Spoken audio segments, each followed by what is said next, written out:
Helen Levi says her daughter's ex-boyfriend, Dion Burdette, crashed 2 of her cars. Helen says on the second occasion, Dion was driving drunk. What's your first name? Jennifer. Jennifer, this used to be your boyfriend? Yes. Your mother's complaint is that on 2 separate occasions involving 2 separate cars that she bought for you, you allowed Mr. Wonderful over here to drive the cars and he totaled them. Yes. The first incident, there was insurance, and there was a $500 deductible. Second instance, she bought you another car. You again allowed, what's your first name?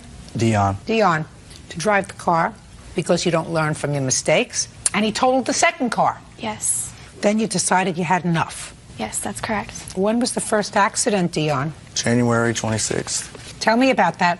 I asked her to leave me the car in case I needed to go. Were you living together? Yes. How long had you been living together? Approximately 6 months. You asked her to leave you the car. Why? In case I needed to go somewhere because I didn't have insurance on my vehicle at the time. Where was she going? She was going to school. And what were you doing that day? I just sat at home all day until I went to pick her up and had an accident. Was that a weekday? Yes. Well, were you going to school at the time? No, I wasn't. Were you working at the time? No, I wasn't. Why not? I'm not really sure, Your Honor. Well, how long was it that you weren't working, Dion? Approximately 3 months. Who was supporting you? Get her a copy of that book, Beauty Fades, Dumb is Forever. You were supporting him? I wasn't really supporting him. My parents were helping me pay the rent. I was just helping him out. So your parents were supporting him? They were. News to me. See what you find out? What do you do for a living? I'm a housewife. And your husband? He's an investment representative. So he works? Yes, he does. Very hard. How long have you been married? 22 years. In the 22 years that you've been married, how many months has your husband been out of work? None. Never. Never. Right? Never. How old are you? 22 years old, Your Honor. Before you moved in with Jennifer, where were you living? At my parents' house, Your Honor. What does your father do? He is an airplane mechanic at O'Hare Airport in Chicago. Do you ever remember a time when your father sat around eating bonbons for 3 months and not working? No, I don't, Your Honor. Why do you think that is, Dion? Because he has children to pay for, Your Honor. Because he likes to eat. Yeah. And he doesn't like to live in the street. No. Now, when you left your parents' house, were you working? Yes, I was. Where were you working? Cub Foods. Doing what? I was in the meat department, cashier. What happened to that job? I lost it. Why? Due to too many absences. Why were you absent? I was sick, road conditions, stuff like that happens. What was wrong with you? I had the flu, I mean. For 3 months? No, not for 3 months, but I mean, I was out of work for 3 months. All right, now let's get to the first accident, Dion, because I've tortured you about your responsibility in growing up long enough, because even I'm getting bored with it. I don't know if I'm getting through to you, sir. If you want to be a grown-up and live out on your own, you have to work. 22 years old, still not fully cooked, probably, but that doesn't mean you live off the kindness of strangers. She's a stranger to you. She has her own children, and if she's supporting her daughter, and if her husband is supporting her daughter, they don't have to support you, too. That's true. Thank you. So you asked her to leave you the car just in case she wanted to go looking for a job that day. True. I almost forgot how entertaining this could be. Sort of forgot how dumb people can be. All right, so you kept the car so you could go and look for a job, but you didn't go and look for a job. Where did you go, Dion? I didn't go anywhere. You mean the car had an accident in the house? How did that happen? Explain that to Officer Byrd. He would really like to hear that. I was on my way to pick her up from school, Your Honor. Had you gone anywhere else that day? No, I haven't. You just stayed home and watched Oprah? Yeah, I guess. That's what you say. No, you tell me what you did. Oh, well, I didn't watch Oprah, but what did you watch? TV. You watched me. Yeah. Sometimes, yeah. Like I said, like you would have watched me more frequently, Dion, you would never be here today. Never. That's true. Happened. That's true. That's true. Okay, so you went to pick her up from school, and what happened? I was at a four-way stop. I stopped at the stop sign, looked both ways, looked forward. Nobody was going, so I started going. Here comes a car. Bam. Took off the front end, airbags, everything. Okay, so this car came out of nowhere. Well, it was sitting at the stoplight, a stop sign. when I looked left, and it wasn't going, so I just barely tapped on the gas, just started going, and then here comes this Mustang out of nowhere. The plaintiff says you got a ticket for failing to yield. True. So then I guess the accident was your... No.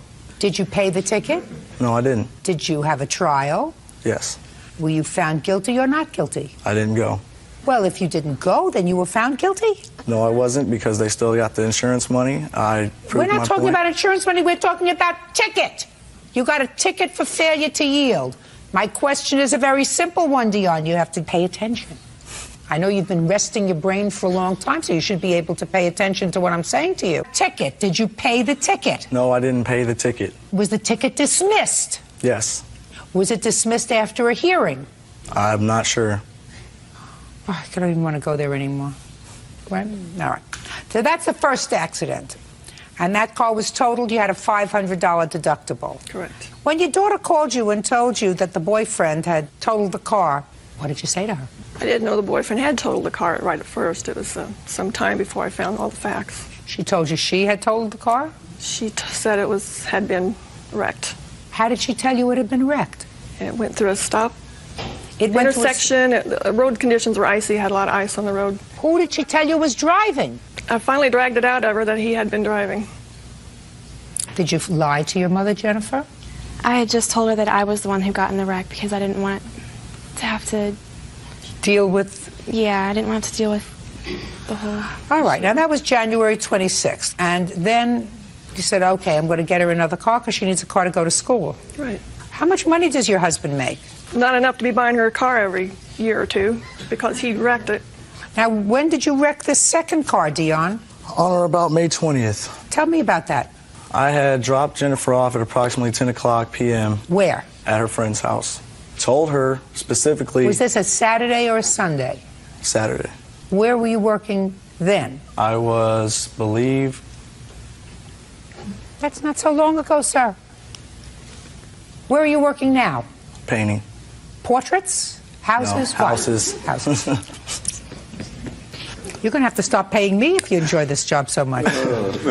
When did you start painting houses? 3 months ago. So that would bring you into June. Now, so in May, were you working? No, I wasn't. I was in search of a job due to previous legal problems. What kind of legal problems? Truthfully? No, I want you to lie to me. I mean, I can if you want me to. I'm not going to, Don't though. be a wise guy, sir. I will grind you into the carpet. Go ahead. I got a felony. And For about what? Distributing marijuana, 1 ounce, 10 to 30 grams. That's what you were doing. Now I understand. In between painting and meatpacking, you were distributing marijuana. No, I did a favor for somebody that I thought was a friend and obviously wasn't, and told on me, and I got in trouble for it. So it was somebody else's fault? No, it wasn't anybody else's fault but my own for trusting somebody else. So you were doing a favor for somebody, you weren't going to get paid for it? Right. You weren't going to get a piece of the action for it? At least if you were selling it and making some money, I could understand that. You're a real idiot. All right. So now you're looking for a job. And in May, you drop her off at a friend's house and told her... Specifically that I was going to a local bar and I have a few drinks and I'd be home early. Turns out I had a few too many and got a DUI. I blew up .242, had a fatal accident, could have ended my life. Life-changing experience. Just a second. Wasn't fatal? No, it wasn't fatal. I mean, you have it could to have been. watch your words with me. Right. You have to watch your words. Sorry. You didn't kill anybody. No, I didn't kill anybody, but it could have easily happened. I ran into a pole going 70 miles an hour. So why aren't you responsible for the car, sir? She willingly gave me the car knowing I was going to the bar. I didn't pressure her. I didn't put a gun to her head and say, give me the car. She said, okay, be back early. And I accept full responsibility for drinking and driving. That's okay, because I'm going to enjoy this. Just go ahead and do your thing. So your defense is that it was not your fault that you were given the car because she should have said, you can't take the car if you're going to drink. Leave the car here and go, take a bus to go to the bar. I accept full responsibility for drinking and driving. I'm paying for it dearly. I have the papers right here to prove it. How are you paying for it? I have 100 hours community service. I have $1,900 in fines, and I lose my license for a year or maybe more. Well, how does that help Miss Levi?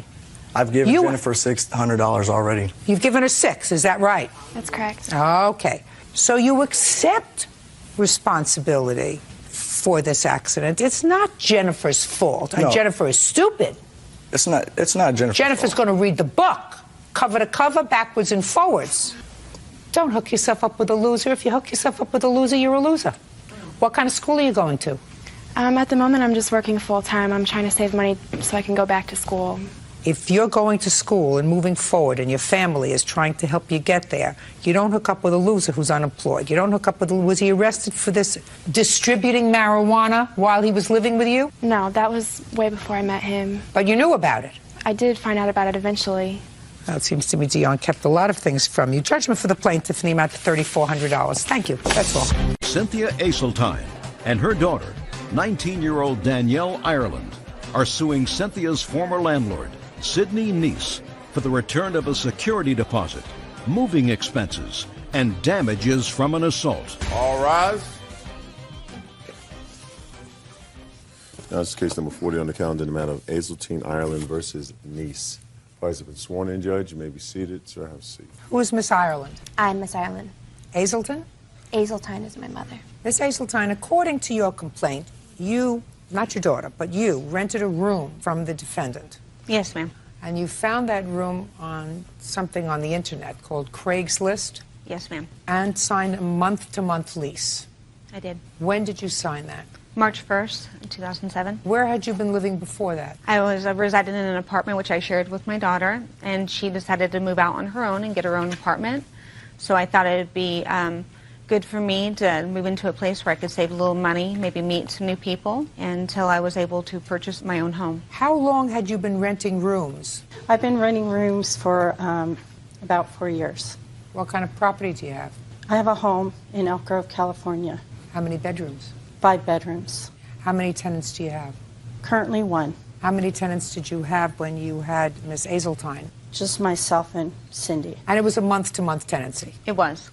It is your claim that Miss Neese terminated your tenancy without proper notice, and you want moving expenses, your security deposit back, and you want damages because she, you claim, assaulted both you and your daughter. Yes, ma'am. Ms. Neese says that you are not entitled to your security deposit back because you promised that you were going to stay through April, and you didn't. It is her claim that you actually assaulted her. So let's find out when the trouble began. You moved in March 1st. Yes, ma'am. Go ahead. About approximately a week after I moved in, I noticed some strange behavior from Miss Neese.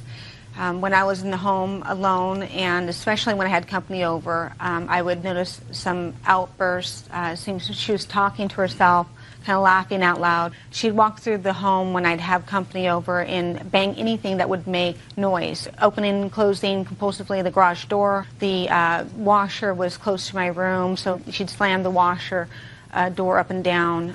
Got it. Let's move on. Okay. And I became just really uncomfortable in the home. I'd find myself, I'd sign up for overtime, I'd go to the gym, anything to avoid coming home because her behavior was really disturbing and uncomfortable. And so I noticed that it became more obvious when I had company over, so I decided to talk to her about it. So maybe I was doing something wrong. And so I came home, and so I knocked on her door. She didn't answer, so that's when I called her cell phone, and I found that she was actually at home in her room. And she came out, and I had a conversation with her, and I said, is there something bothering you, lately? Because I've noticed that you've been slamming things around, banging things. And her response was, bang? I don't bang. I don't bang anything. I said, oh, okay. Well, apparently, when my boyfriend's over, does he make you uncomfortable? No, I don't have a problem with your boyfriend. And I said, well, one night he spent the night here, and it seemed that you were really uncomfortable with that, and that's when I noticed the most noise. She goes, well, I didn't even know he spent the night. And she goes, well, it's in your lease agreement that you can't have any overnight guests. I said, well, I didn't notice that in my lease agreement. I apologize. Was it in your lease agreement? It was, ma'am, in my lease agreement. Okay. And I said, I respect that. And I said, well, that's something that I'm not sure if I can live with. I apologize. I overlooked that. And I said, if you feel real strong about that, then I think I might have to make a decision to move out. And I would go ahead and give you a proper 30-day notice. And she goes, okay, well, that's fine. Fine. What day was that? That was in okay, March? That was of March. I sent her a copy, certified mail, which she... May I see it, please? Absolutely.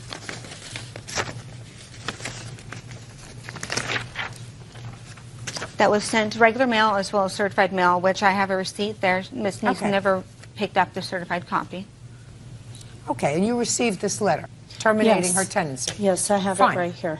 Good. So what happened? Okay, What was so next? things were a little still uncomfortable in the house, so I decided to avoid her as much as possible. About a week after giving that notice to her, I came home and found that she was interviewing another tenant, which I gave her the privacy. I had went and cleaned up and got ready to go back out again. I haven't She even then, met you. she then, You have a turn.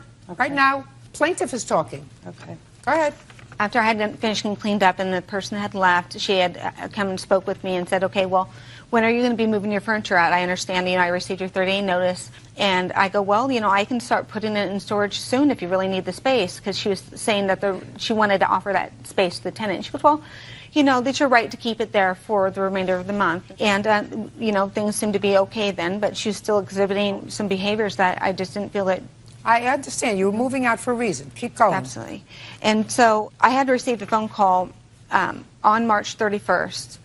I was at the gym, and I received a message from this niece. And on the message, she says that she's demanding that she have a face-to-face meeting with me and discuss the 30-day notice agreement and finalize me moving out. And so I was kind of, I didn't understand. Just tell me what happened. Okay, so I called her up, and I said, I got your message. What's the deal with me having to come over? And she goes, well, I want you to speak to me face-to-face. I gave you the same respect when you gave me your 30-day notice. And I said, well, I really don't want to have any confrontation with you. You're making me feel really uncomfortable and threatened. She goes, well, if you do not come home right now, I'm going to lock you out. And I said, you can't lock me out. And she goes, I'm telling you, if you don't come home right now, I'm going to lock you out. At that point, she disconnected the phone call. Me and my boyfriend were at the gym. I said, come on with me. She's threatening to lock me out. I need to go home. When we got there, me and my boyfriend entered the home, and Miss Niece was in the kitchen. She had already taken all my groceries out of the fridge and out of the cupboard and had set them up on the counter as if she was moving me out. I said, what are you doing? Please put my things back. You can't move me out. What's the problem? And at that point, she came around the counter of the kitchen with her finger in my face, and she goes, girl, you better shut your mouth, because in the name of Jesus, I'm going to smack the devil out of you. At that point, my boyfriend placed his body in between us because she was this close in my face, and he's that face to me, and he's like trying to block her. And she turned around, and she swung about backside of him and hit me upside the head. At that point, I grabbed my cell phone. She grabbed her cell phone. I called the police. She called 911. The police arrived, a female police officer. Police officer went and spoke to Miss Niece. Miss Niece had stated that she was going to be locking me out of the house, and the officer had stated, legally, ma'am, you cannot lock her out of the house. And she goes, don't you tell me how to run my household. Can I see the police report, please? Yes, ma'am. Now, when did the incident happen with your daughter? Same day. Same day? It was a little bit later on that day when I had came. The police officers had actually left at a certain point, and my mother had called my boyfriend and get a U-Haul to get all of her things, and we both ended up showing up at the exact same time as my mom with the U-Haul, and that's when I arrived. And what happened with Miss Niece? Well, we came into the house, and she was in her bedroom, had shut the door, and was in her bedroom, like the police officer told her to stay in the room. I went into this little front area that was right next to her bedroom door and started to grab furniture. And I grabbed this big glass top that was to one of my mom's coffee tables, and I started going out. And then Miss Niece came out of her room and was really mad and angry, and was directing a lot of anger at myself and at Ryan, saying that he didn't have any right to be in the house, and that was saying something about how we couldn't go through the garage door. She was telling us we had to go through the front door for some reason, and I was standing on my way to the garage door. She was really livid and saying that we couldn't be in our house, that we had no right to be in there, and then she comes up behind me and grabs me by the back of my neck and kind of pushes me and then kind of hits me. And then Miss Niece turned around to my mom and starts getting in her face, and she's throwing her hands wildly and stuff, and then she goes to make a fist like she was going to strike my mom, and I grabbed her arm and I put it down and I said, don't touch my mom. And then it just turned into a scuffle where she was just being really wild. Okay, Miss Niece, Yes. I would like you first to tell me your version of the events of the 31st of March. Okay, Saturday, March 31st, I initiated a call to Cindy to finalize things in the matter. She had sent me a letter March 20th indicating that she was going to move out at the end of April. And so I wanted to finalize things as far as obtaining the rent for April. She already told you that she was going to give you the rent April 3rd in the letter. Right. In my lease, it indicates, in the initial agreement that we signed, it indicates that if any rent is not paid time or in full, that they will forfeit the security. That's in item number 2 in our lease. What difference does that make? She already said, I'll pay you your rent on April 3rd. It's in her letter that she sent to you? Because I just like to do things decently and in order. So This is decently and in order. You called her on her cell phone. Yeah, I called her on Saturday and I asked, because she had initiated an appointment in mid-March. She wanted to see if her boyfriend could stay overnight, and she knocked on my door. Actually, I was napping, and she knocked on my door until... Shh, don't interrupt her. I'm just asking you what you told her on March 31st. You called her, she's at the gym. On March 31st, I asked her if she had any time in the afternoon.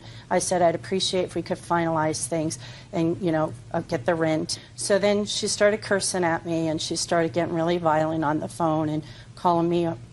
Did you tell her she had to come home or else you were going to change the locks? No, absolutely not. Did you take her food out of the refrigerator? I'm speaking. No, I didn't actually. Did you take her food out of the refrigerator and place it on the counter? No, not... Did you tell the police when they arrived that you were planning on changing the locks and locking her out?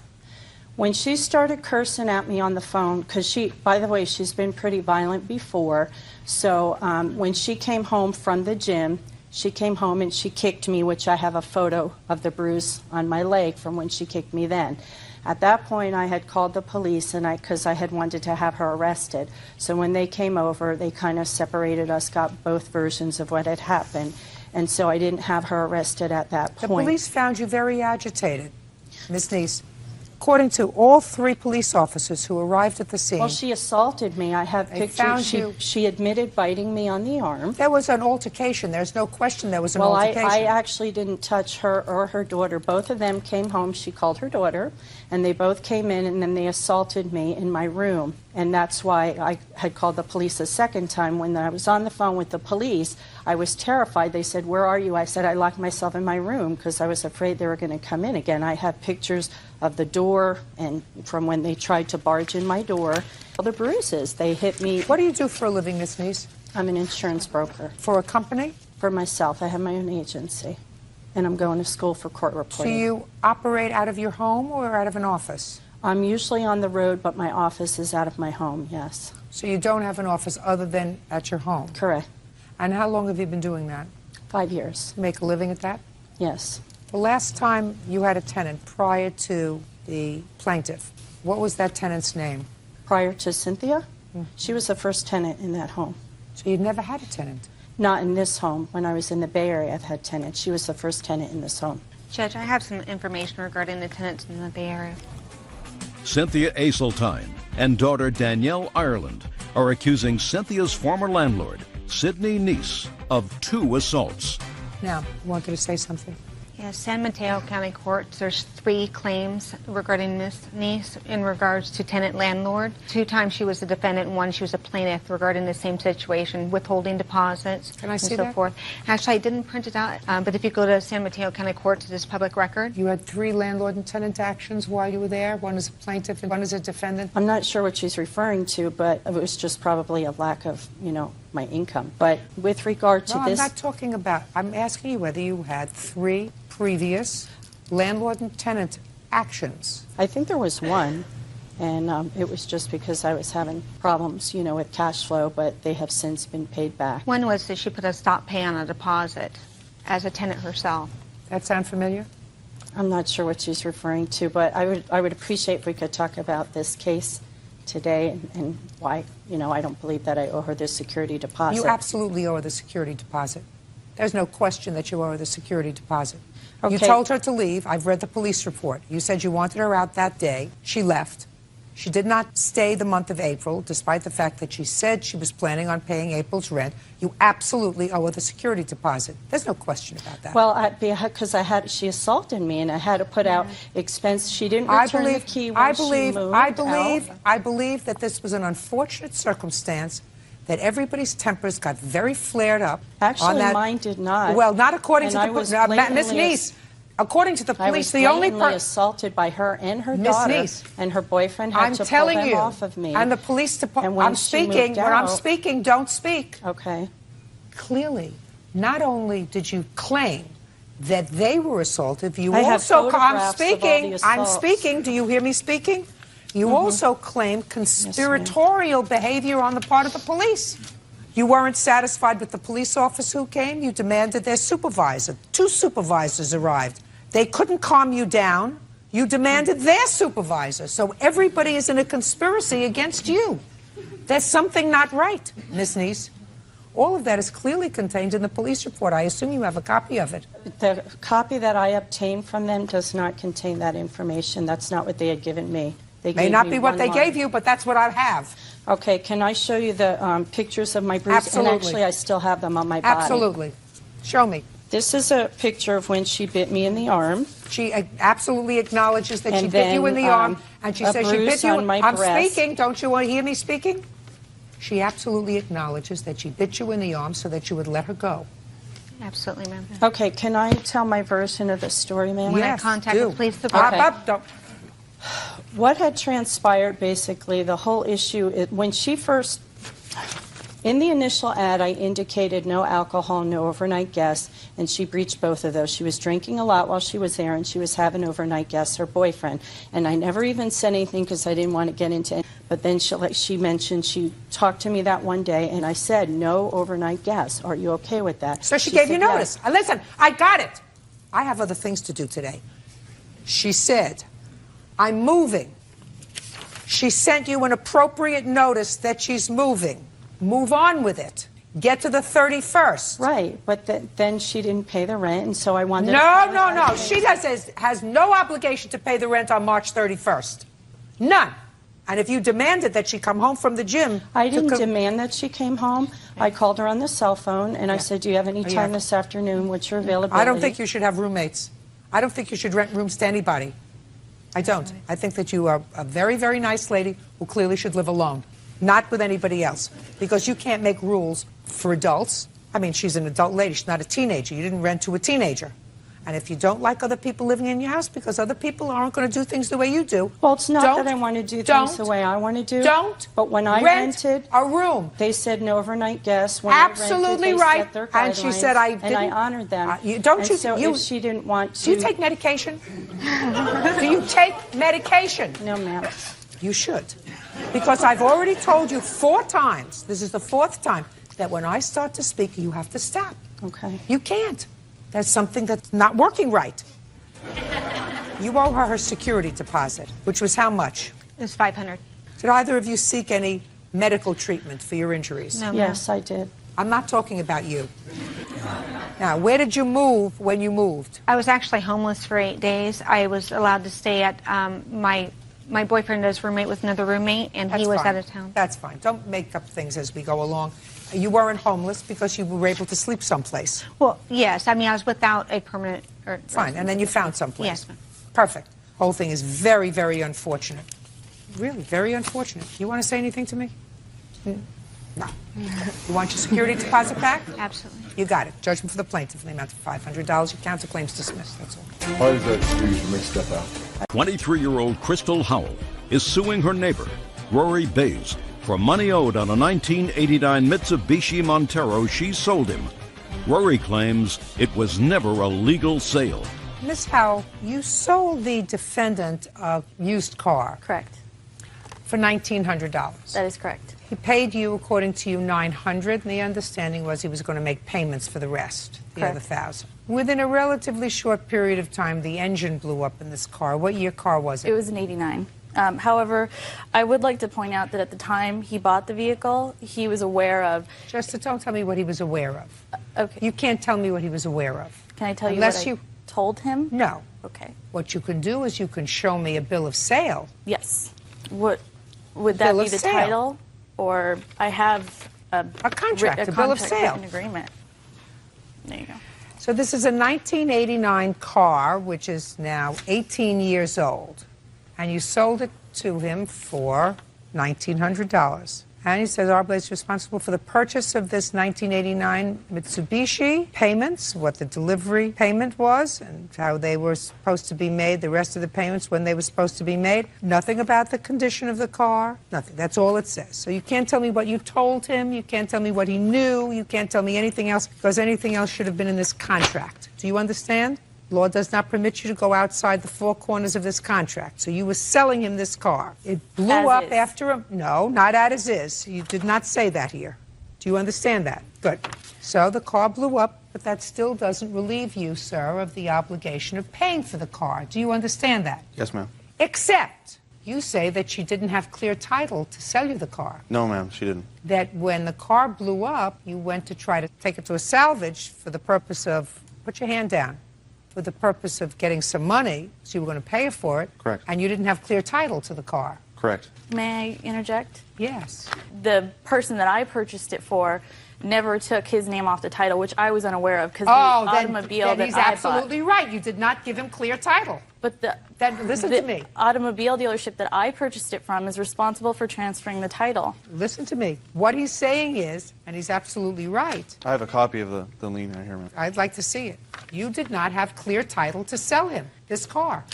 However, I will say that when I purchased the vehicle, I had owned that car for 6 years. I purchased this off 3 years before selling it to Rory. Hugh is the lien holder. He was the gentleman that I purchased the car from. Miss Howell, I owe him no money. What I'm telling you is you did not give him clear title to this car. I was unaware of that. How much did you pay for it? I paid $2,900 to $3,500. I'm not positive of the amount. Let's say you paid $2,900 for it. You sold it to him for $1,900. You got $900 from him, which means you had the car for 6 years or so, and it cost you $2,000. Do you understand what I'm saying? I feel badly at all dismissing your claim. But not at all.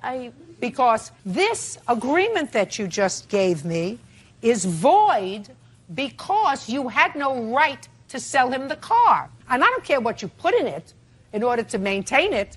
He had a brand new motor. May I please call my father as a witness? Miss Howell. Yes. Is he going to tell me that there wasn't a lien on the car? No. Then I'm not interested in what he has to say. Thank you very much. Your case is dismissed. Amelia Tarabi is suing her neighbor, Jessica Golden, for damage to her car caused by her pit bull. Amelia claims the dog scratched the paint while sunbathing on the roof.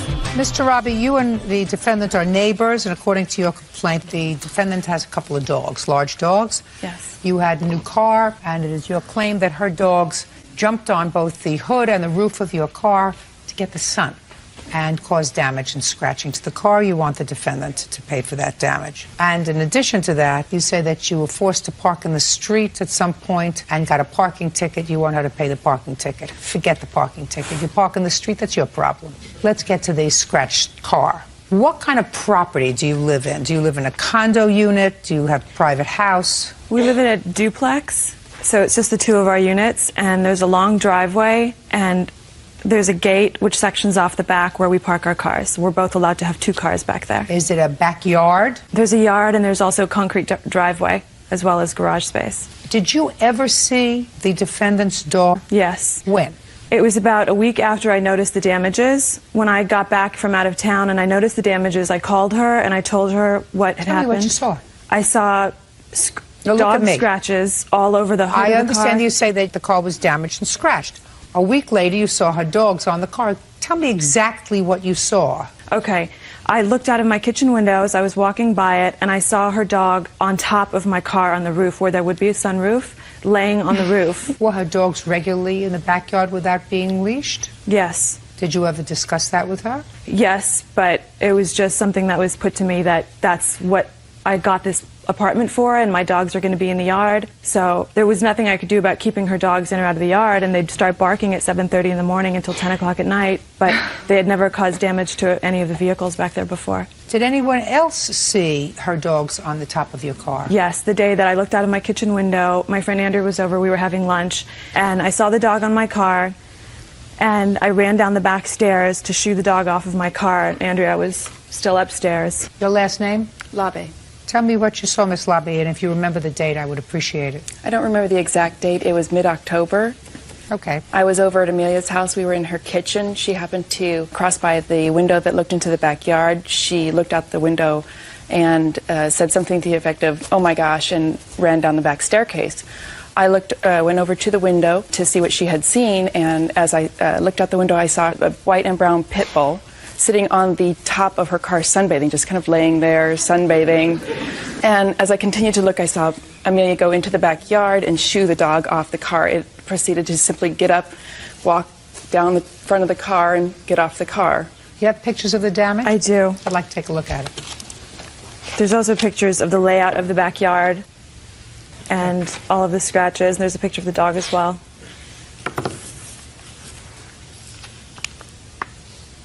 What happened when you called the defendant? When I first noticed the scratches and the damages, I called her. I was at the grocery store. I'd just gotten out of my car, and I called her, and she apologized and said that she would pay for the damages and that we had to figure out a solution so that this wouldn't happen again. And then about a week later, I got an email from her saying that she had spoken to her mother and other people, and they didn't feel that it was her responsibility to pay for the damages. Did you have the car fixed? No, it has not been repaired yet. Did you get an estimate? I did get an estimate. I've gotten 3 estimates, and I picked the one that's right in the middle. I'd like to see all that. Okay, Miss Golden, why are your dogs let out in the backyard without any supervision?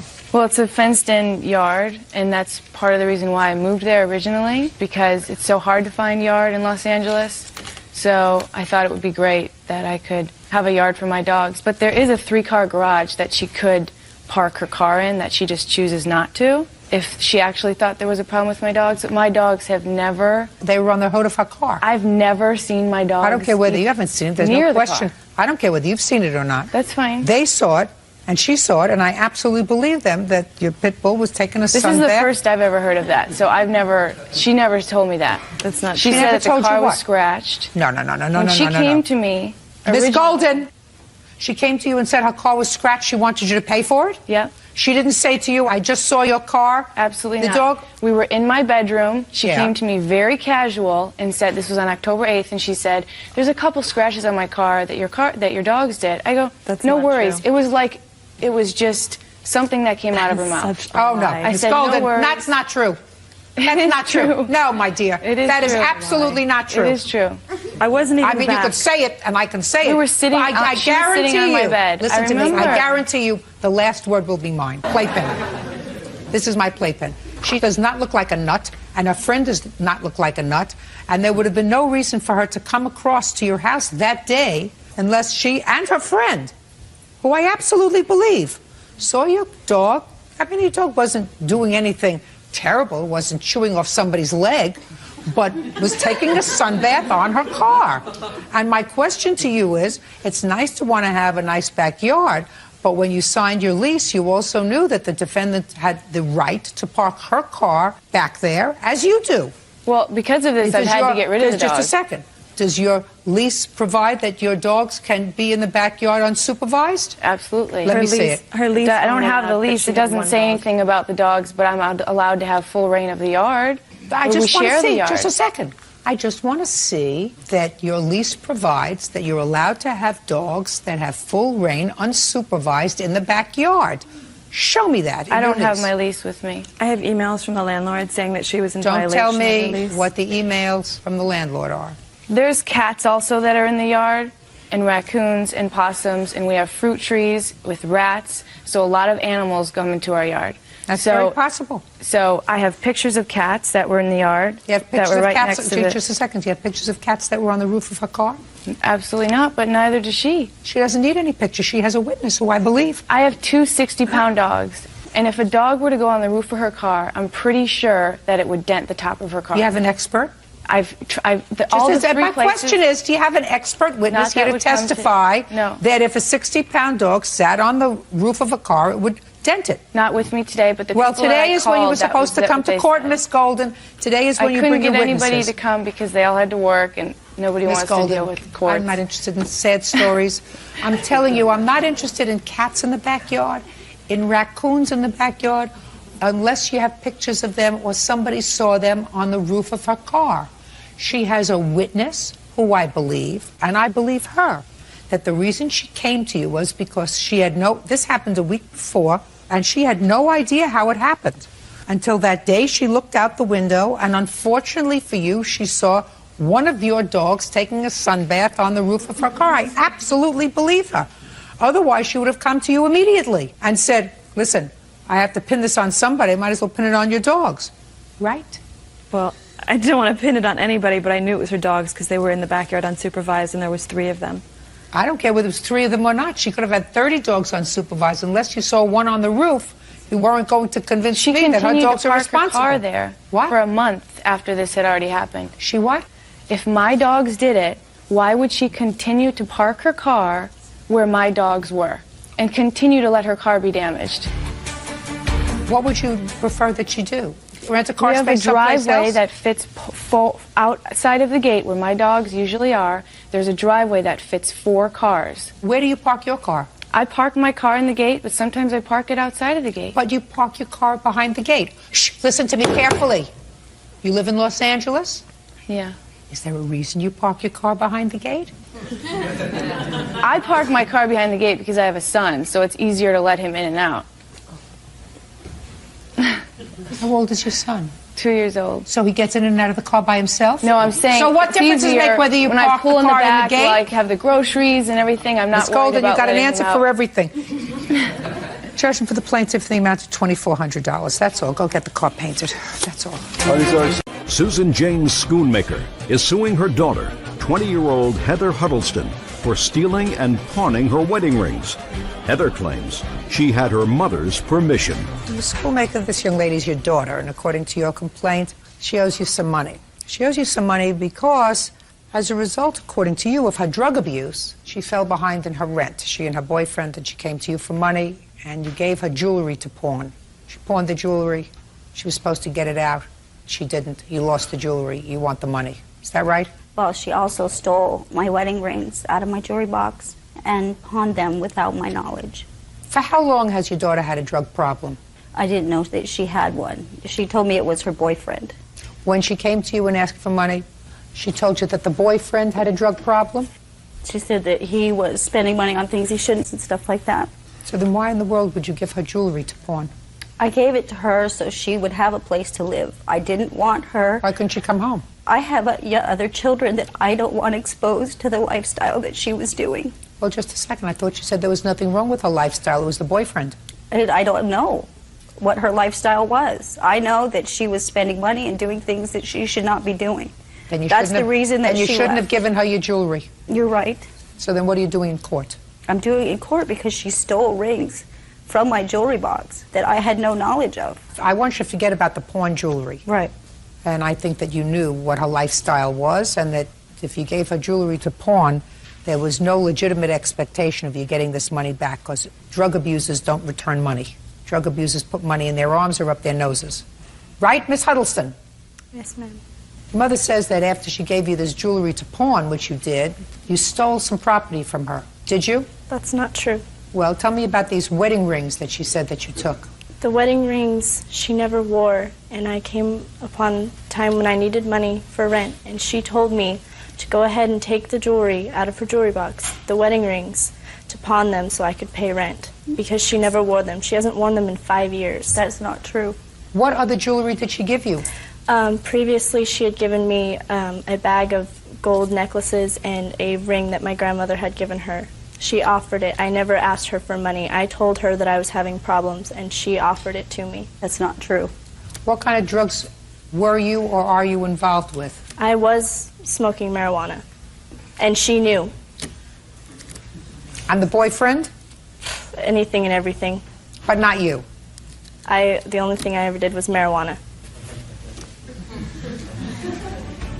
Susan Jane Schoonmaker says her daughter, Heather Huddleston, stole her wedding rings and pawned them. Still with the boyfriend? Nope. Who do you live with now? I live with friends in Arizona. Do you work? Not yet. I'm a student. You're a student where? At massage therapy school. Who pays for it? I got a grant. Who pays for your living expenses? I do. From what? I have money. From what? Doing various jobs. I clean houses and babysit. Oh, what a bunch of baloney. What a bunch of baloney. It's true. My dear Miss Huddleston, you wouldn't know the truth if it came up and cracked you in the face. The wedding rings, when did you find out that they were missing? When I always go into my jewelry box because I keep my earrings and everything in there. I wasn't wearing the rings because one of the diamonds was loose. Don't tell me when you weren't wearing them. You weren't wearing them. I wasn't wearing them, and they were gone. I called her at school. She was going to massage therapy school at the time when this happened, and I said, my wedding rings are gone. Do you know where they are? Have you done? She goes, no, I don't know, but when I come home, I will help you find them. And she came home, and I sat her down, and I said, I'm calling the police.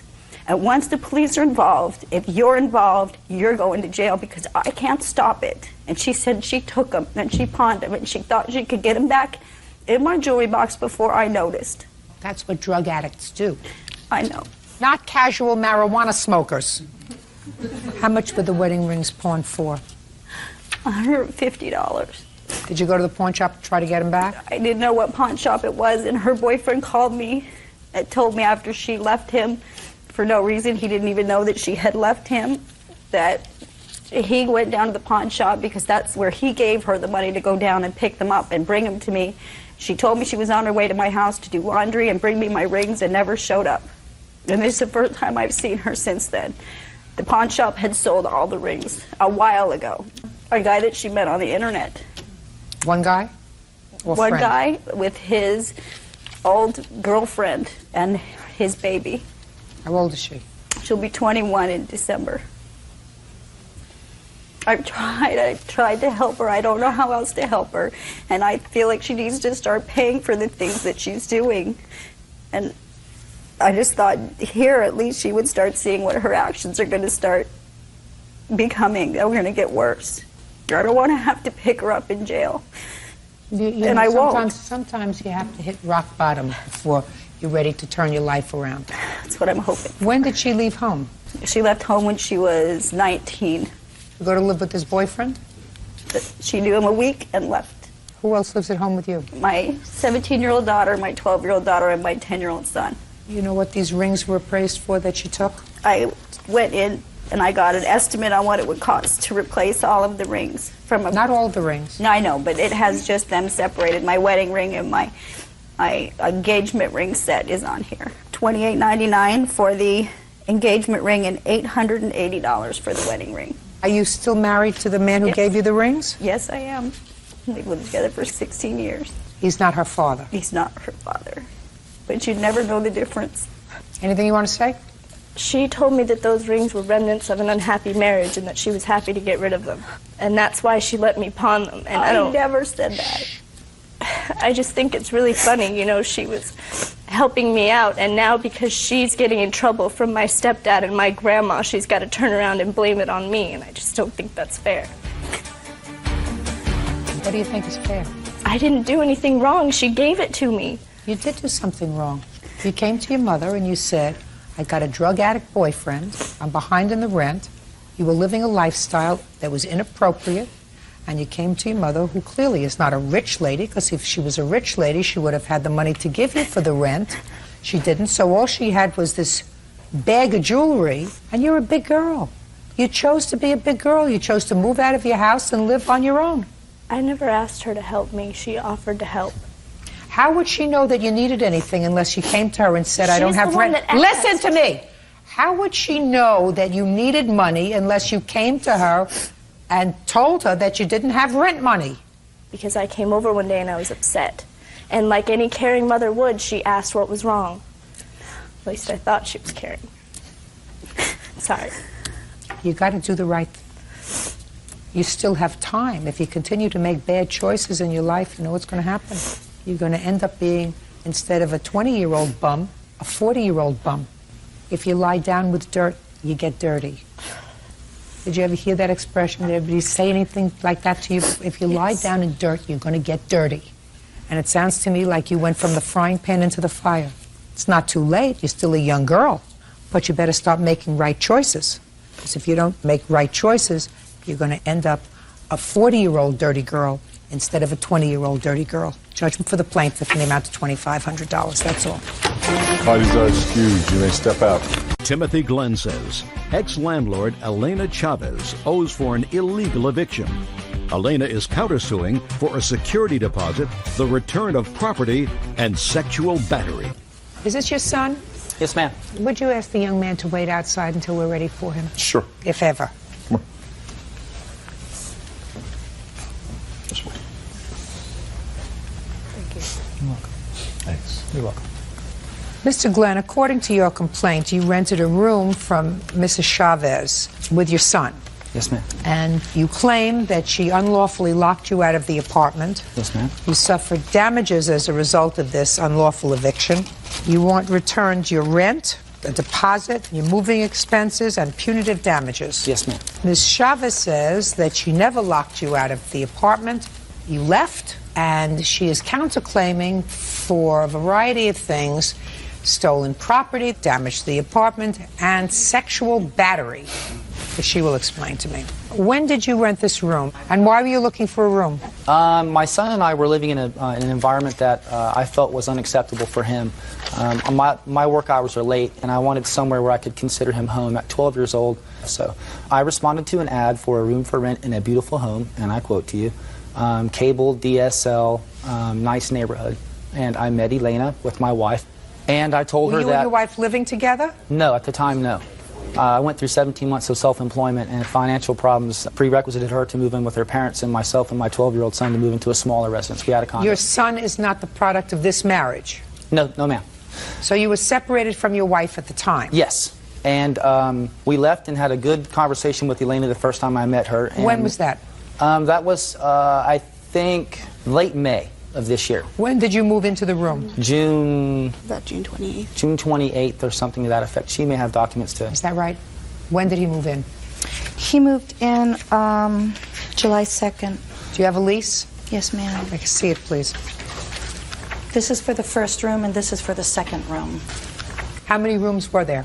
There were two. The first one, the 28th, the second, I mean, it's 4 days difference. When I had the conversation with Lynn and my wife concerning the potential rental, and my wife and I spoke about it, we thought it was a good idea, but I didn't have the capital. She wanted a month's rent and a month's rent for deposit. So I approached her again some days later and asked her if she'd be willing to rent to me with just the rent up front, and then we can make payments or something for the deposit. She hesitated not 1 second, absolutely. So my son and I, we moved into a small room that was very small, but it accommodated us. Nice house. We went into the other room after the fact. It was a much larger master bedroom. So. Okay, how much was the rent on the second room? $800 per month. Is that right? Yes, it is. So you were in the second room, $800 per month, on or about the beginning of July, and you paid her how much? She probably has receipts for that effect also. 7 something and... Mr. Glenn, you knew you were coming to court today. Right. My stuff is all over the place in storage and everywhere because of this. Mr. Glenn, that's not my problem. That's your problem. You I know you're understand. coming to court. If your stuff is all over and you're talking about a couple of months ago, you get it. You get it together so that you have it. I apologize. Ms. Chavez, how much did he pay you when he moved in the beginning of July? When he moved in the beginning of July, he gave me $600. The last payment he gave me to complete that was $200, supposedly $200, but he only gave me $150 of it, lacking $50. Oh, $750 you received from him the entire month of July, and what was owing on that room was $800 for the rent. Is that right? The security deposit, how much did you receive for security deposit? He never paid that, Your Honor.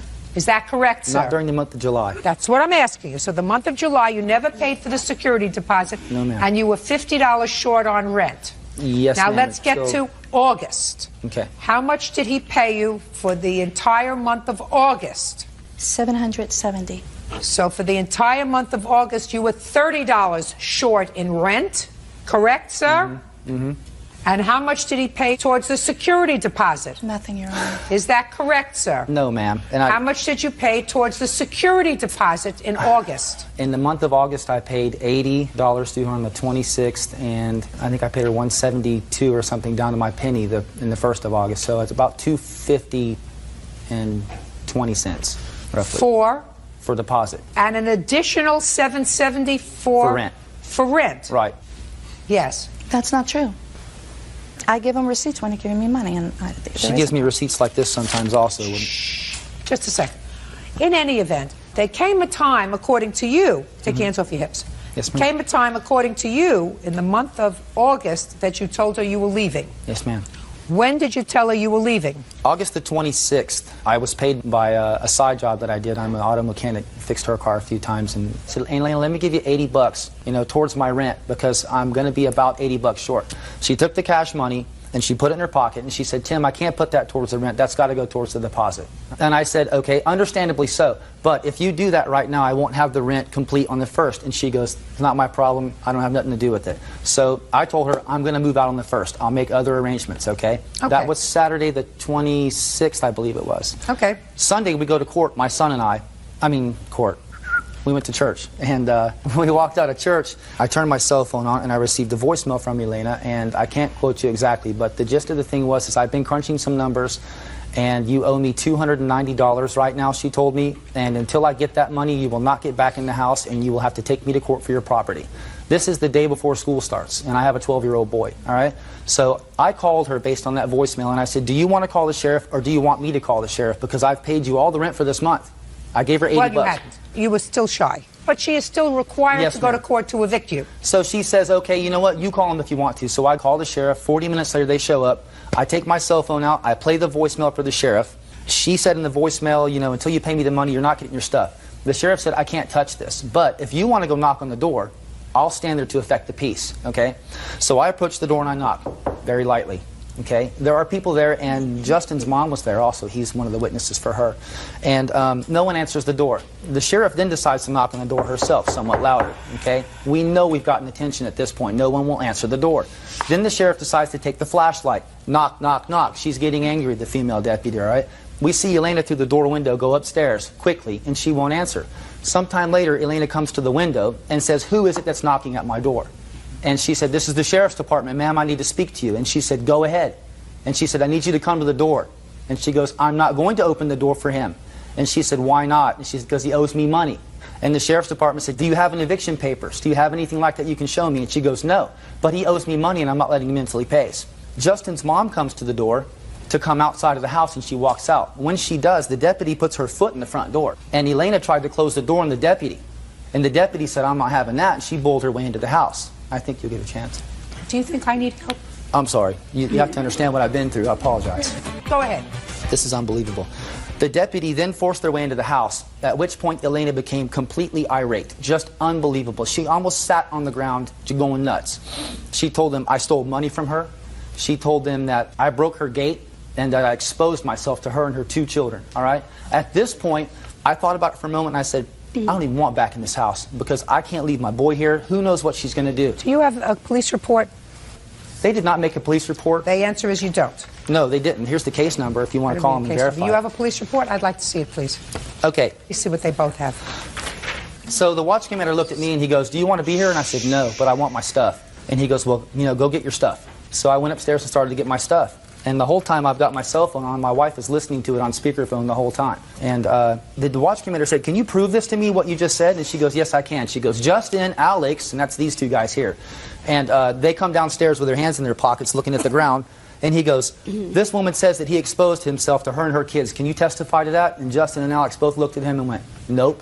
And he said, ma'am, I don't want to hear anything else from you. I want you to sit down and let him get his stuff. And I left. And did you get your stuff? I got all of it, yes, ma'am. Okay. And as I left, I gave Justin, in the presence of Kareem, everything that belonged to Elena, the wireless modem, the stereo pieces, the leather jacket I still owed money on, even some chairs that belonged to another renter. What leather jacket that you still? A leather jacket I was buying from her. I gave her 10 bucks out of 50, and I had forgotten it in my closet, but as I was moving, I saw it.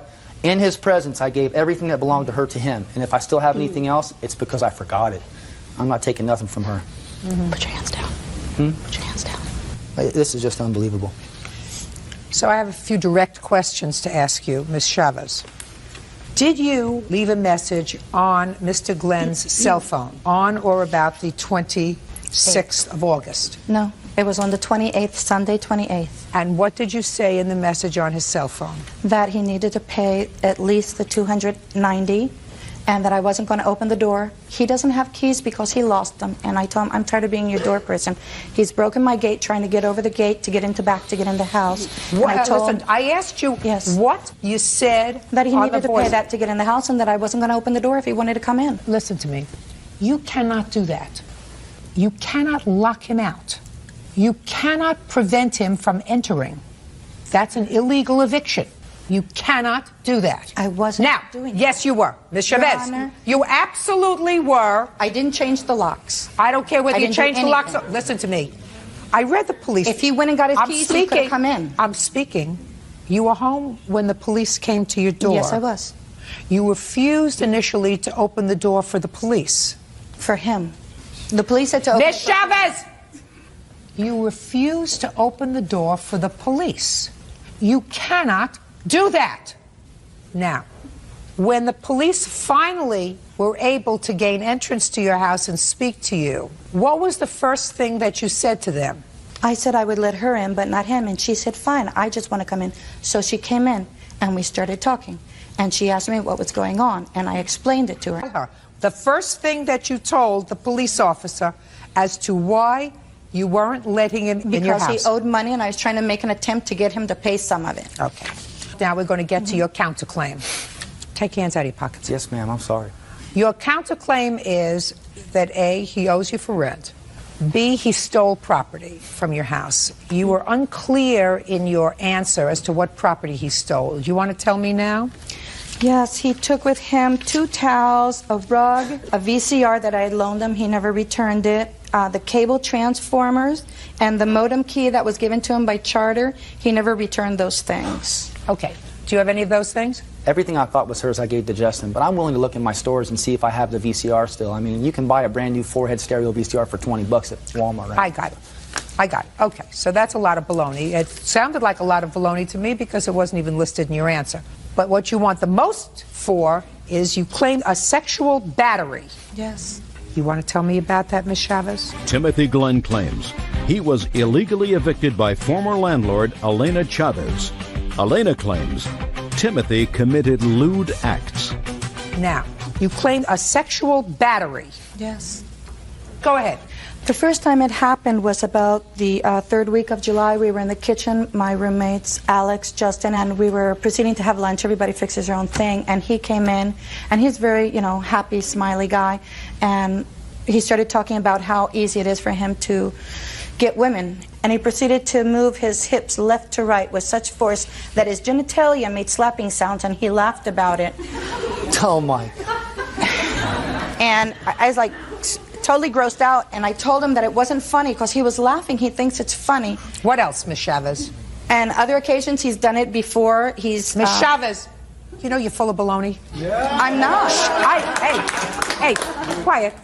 You want to go to the theater? Go to a movie. It's a court. He did this, okay? Listen to me. If he did it, and if you were so offended by it that you wanted to terminate his lease, I'm speaking.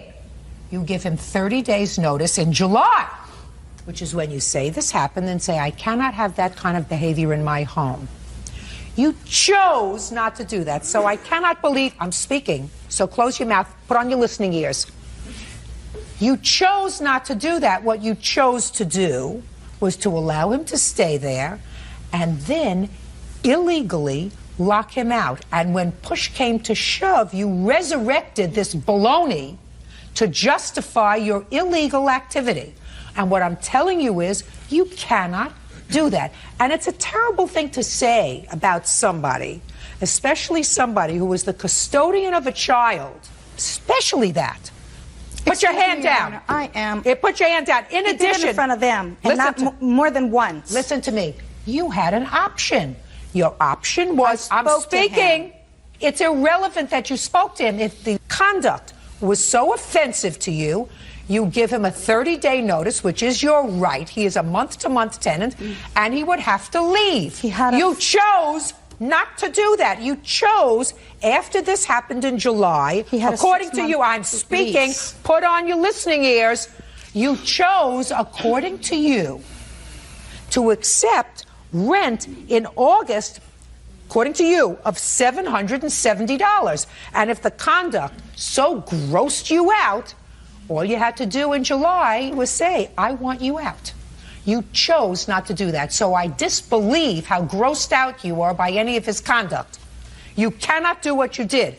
And especially sexual nature with regard to someone who is a custodial parent, very bad. And I also gather from your answer, because he's got a complaint, that you called his son's school.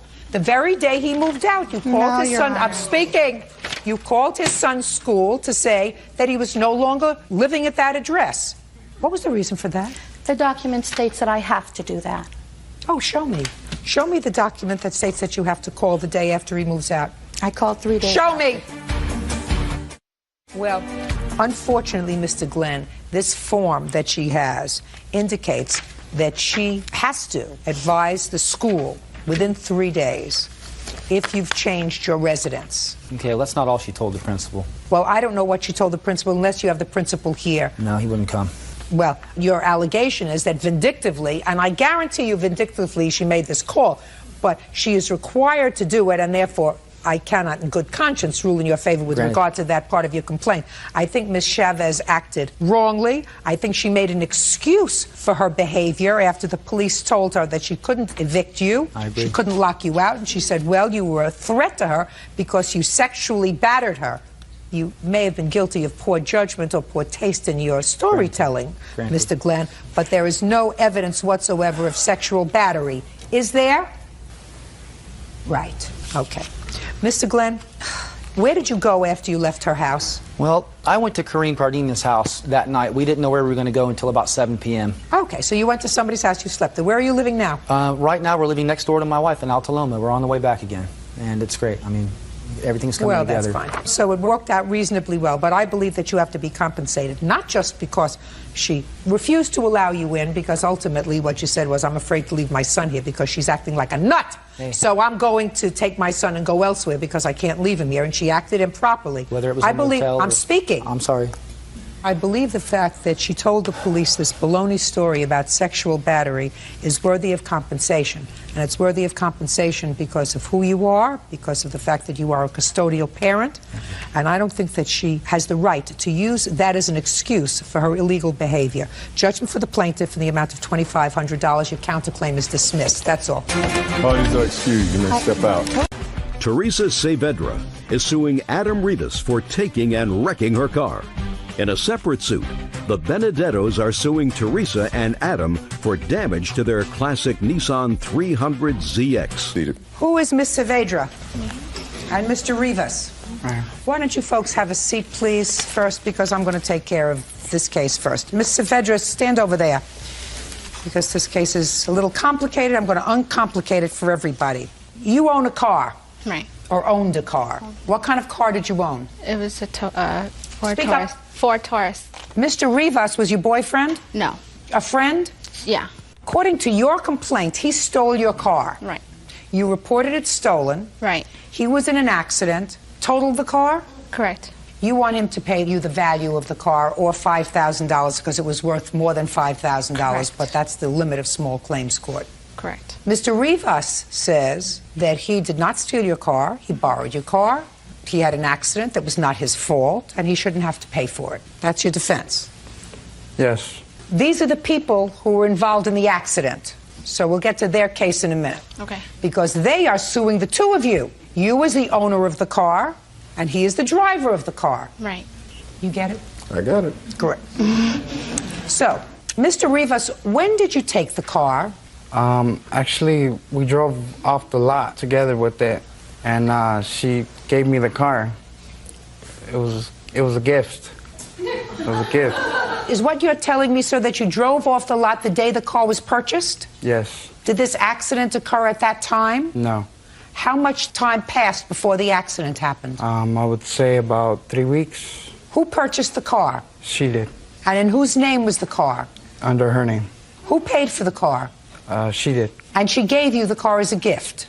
Well, actually, I gave the down payment, which was like $300 for it. Why was that, Mr. Rivas? Because we had an agreement that the car would be mine if she took the car out. And all I would have to do is give the down payment or the deposit for the car. Ah, I get it. Mr. Rivas, why can't you have a car in your name? Because I don't have a license. Why else? That's it. Why don't you have a license, Mr. Rivas? It was revoked. When? I was like 17. How old are you now? 21. And when did you make this arrangement with Miss Saavedra? After 2 weeks I met her. We came to an agreement to go to drive time and take out a car. Now, why would she do that for you if you were just friends? I don't know, the kindness out of her heart, I guess. Shh. Now, if I were to call drive time, would they tell me that the two of you were in there together? Yes. When was the car purchased, Miss Saavedra? 5/17/04. From the time you drove the car, sir, May 17th, 2004, until the day of the accident, which was on what date? It had to be a couple weeks after that. I'm not too sure. When was the accident, folks? 5704. So you mean the accident was 5704 and you purchased the car 51704, so somehow that doesn't work out, Ms. Saavedra. Not even in the twilight zone of this courtroom purchased the car. 42204. Ms. Saavedra, look at me. Was Mr. Rivas with you at drive time when you purchased the car? Yes, he was. All right. You see, none of this was in this paperwork. Do you think you're going to come here and throw some baloney to me that he stole the car?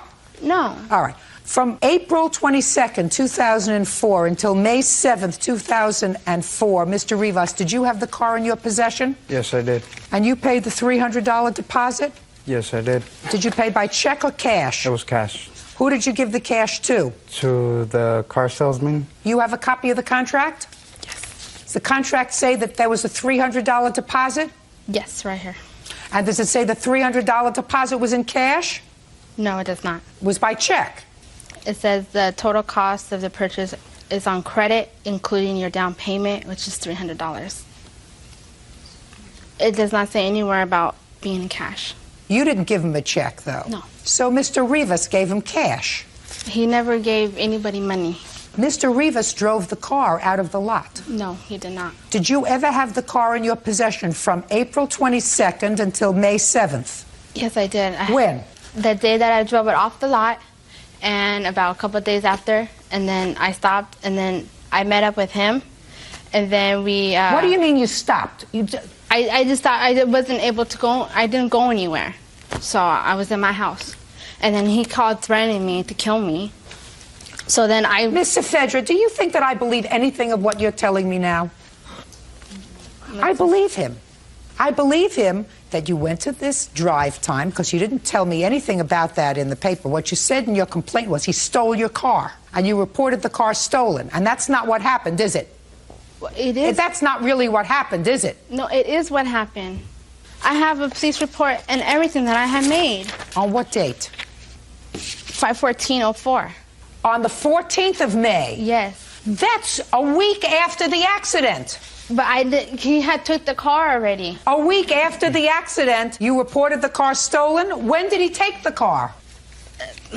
Ms. Saavedra, don't play around with me. When did he take the car? I don't know the exact date, ma'am, but I just know he had took the car. Well, why didn't you... Just a second. Why didn't you report it stolen the day he took the car? I was scared. I didn't know what to do. And I had called him on his cell phone telling him he was going to bring it back, and he said that he will bring it back. I don't believe you. I think you're full of baloney. I think you entered into a scam with him because you knew he had a suspended license, whether you liked him or not, whatever. I have no idea, nor do I care. But you went... You drove this car out, he took possession of the car, he drove the car, he had an accident, and now you're stuck with the payments. That's what happened. And then a week after the accident, you reported stolen to the police. Now. Can I say, why would I honestly give anybody my car keys, you know, a brand new car? Because, Ms. Saavedra, I do not believe you had any intention of this being your car. I believe that the intention was for Mr. Rivas to use this car to make the payments on the car because he had no license and he got you as a patsy to put the car in your name. That's what I think happened. And then when you realized that the car was in an accident and you were going to be in real trouble, a week later you reported it stolen to the police. You didn't report it stolen a week before the accident. Let me see a copy of the police report.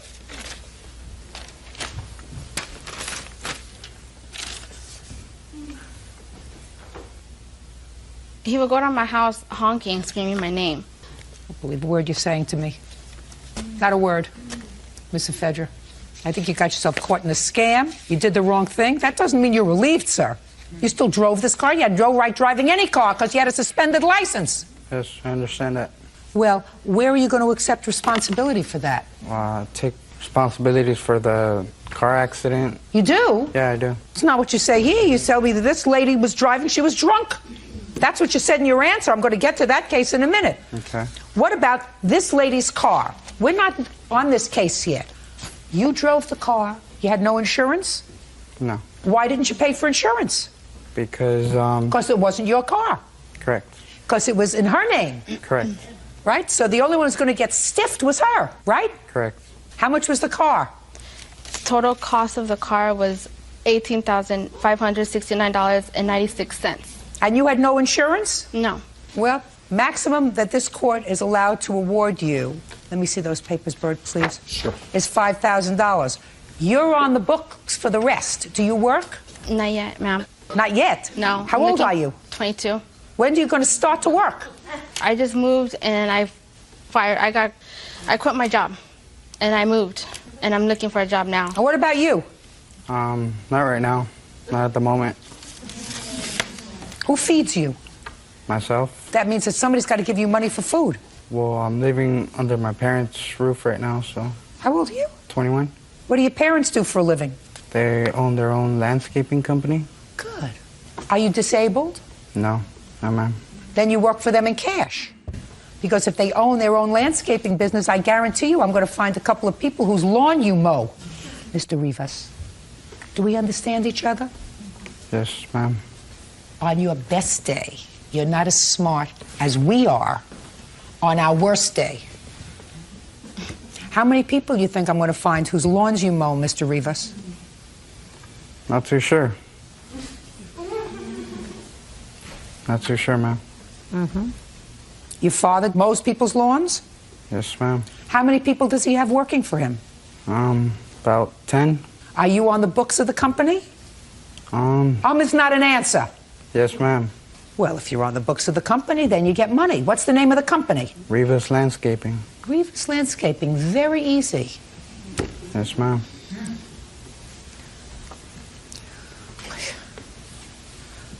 You owe her $5,000, sir. But it doesn't go to her, it goes to the finance company. Now you can stand over next to him. Because now you're a co-defendant as the owner of the car, who I just figured out was full of baloney when she said the car was stolen. The car was part of a scam. You didn't think it was a scam because you're too young and stupid, but it was a scam. Now you may stand up. Mr. and Mrs. Benedetto? Yes, ma'am. On what day was the accident? The 7th of May. May? May 7th. No. You want to tell me what happened? I pulled out of the gas station. When I get gas, I usually toss my wallet in the car. Well, when I got in the car, I drove up the street, and I didn't see my wallet there, so I figured it had bounced. So I pulled over, and when I pulled over... where? I pulled over on the side of the street. Is it a street where you can't pull over? It's where cars are parked? Right, where you... parking.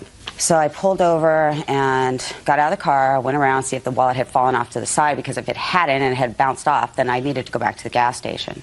So I put my knee on the seat, and next thing, there was just this big bang on the side of the car, and the car started to go over. In the meantime, I went over to the side as the car was going over. You weren't in the car? You weren't in the driver's seat? No, I was in the passenger seat. You weren't moving at the time? No, I was not moving.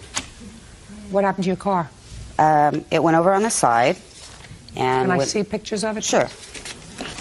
Who else was in the car with you? Nobody. It was just me. I was on my way to meet my dad. This is your husband? That's my husband, yes. So he is the co-owner of the car? He is the owner. Ooh, that's a nasty hit. I'm listening. From what I recall, I was going straight down Devonshire, and where were you going, sir? I was going home. From where? From one of my friend's house down the street. What were you doing there? I was just chilling. What? Chilling, kicking it.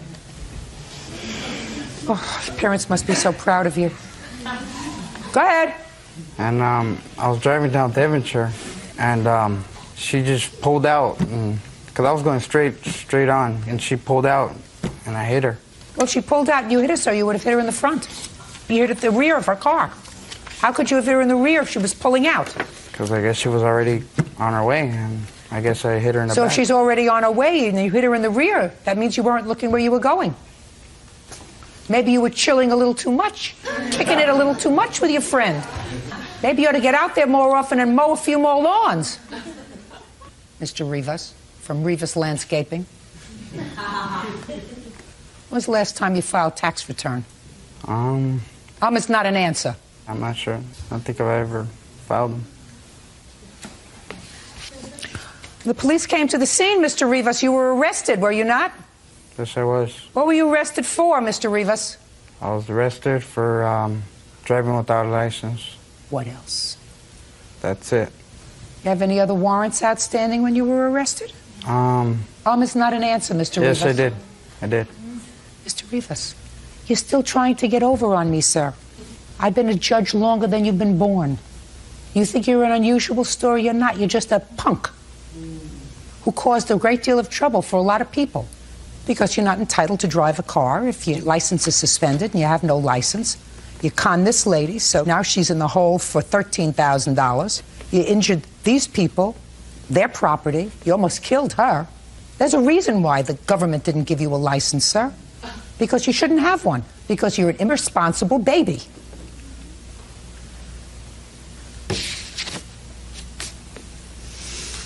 Oh. Are you an only child? No, I'm actually the middle child. There's also a problem with that. Were you able to have the car fixed or was it totaled? It was totaled. What kind of car was it? 1987 300 ZX. Do you have a blue book value for the car? Blue book is roughly $3,500. Can I see that? I'm sorry, that was $3,400. Can I see And that? I also have some comparables. That's all right. I know the car. I should mention that we did a great deal of additional work in that, the alternator, the water pump. He's an idiot. What do you want me to do? I can't execute him. The only thing I can do for you is humiliate him a little bit and give you a judgment. What else am I going to do with him? His parents are not going to be proud of him. Rivas Landscaping and the people whose lawns he mowed are going to know that he's an idiot. If they see him driving around in a truck, they're going to know he has no right to do that. Anybody who lives in the neighborhood, when they see him driving a car, is going to call the police now and say there's somebody driving without a license. Right? Do you understand? I understand. There was a reason he was late for court today. Right? He was thinking, am I going to be dumb enough to go to court? What's going to happen to me? He had no clue how far it was going to go. Hopefully he didn't hit anybody else's car on the way over. Hopefully, sir. Hopefully. I'm not so sure. You got lost on your way coming here, Mr. Rivas? No, I didn't. How did you get here today? Is not an answer. I got a ride. You got a ride? Who drove you? There's a guard outside. Who drove you? I don't remember her name.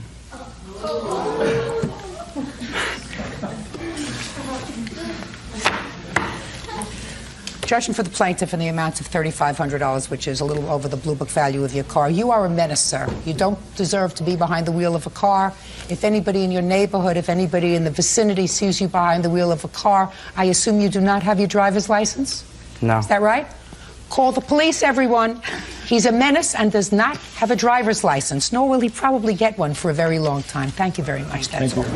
Nicole Hendershot claims ex-boyfriend Kevin Gleason racked up over $6,000 on her credit card.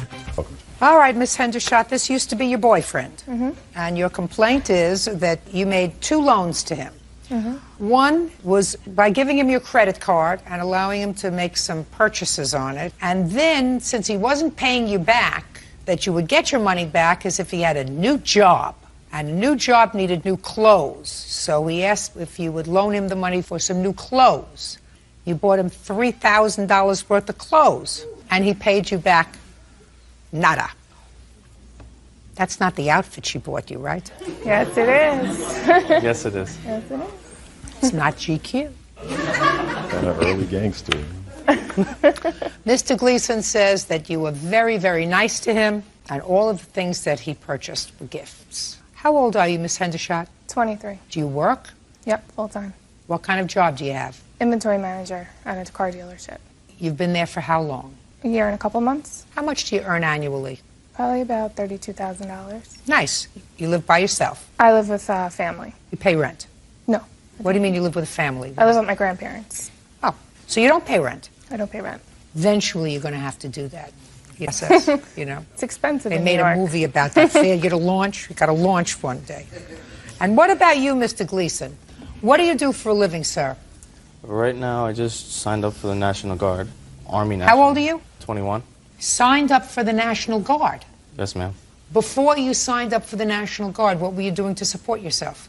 Nothing, really. Who do you live with? I live with my grandmother. What does she do for a living? She used to housekeep. And what does she do now? She gets a pension, I do believe, from a past job that she had. So she gets a small pension and she was doing housework. Yes, ma'am. And you were just laying home and eating food, doing what, Mr. Gleason?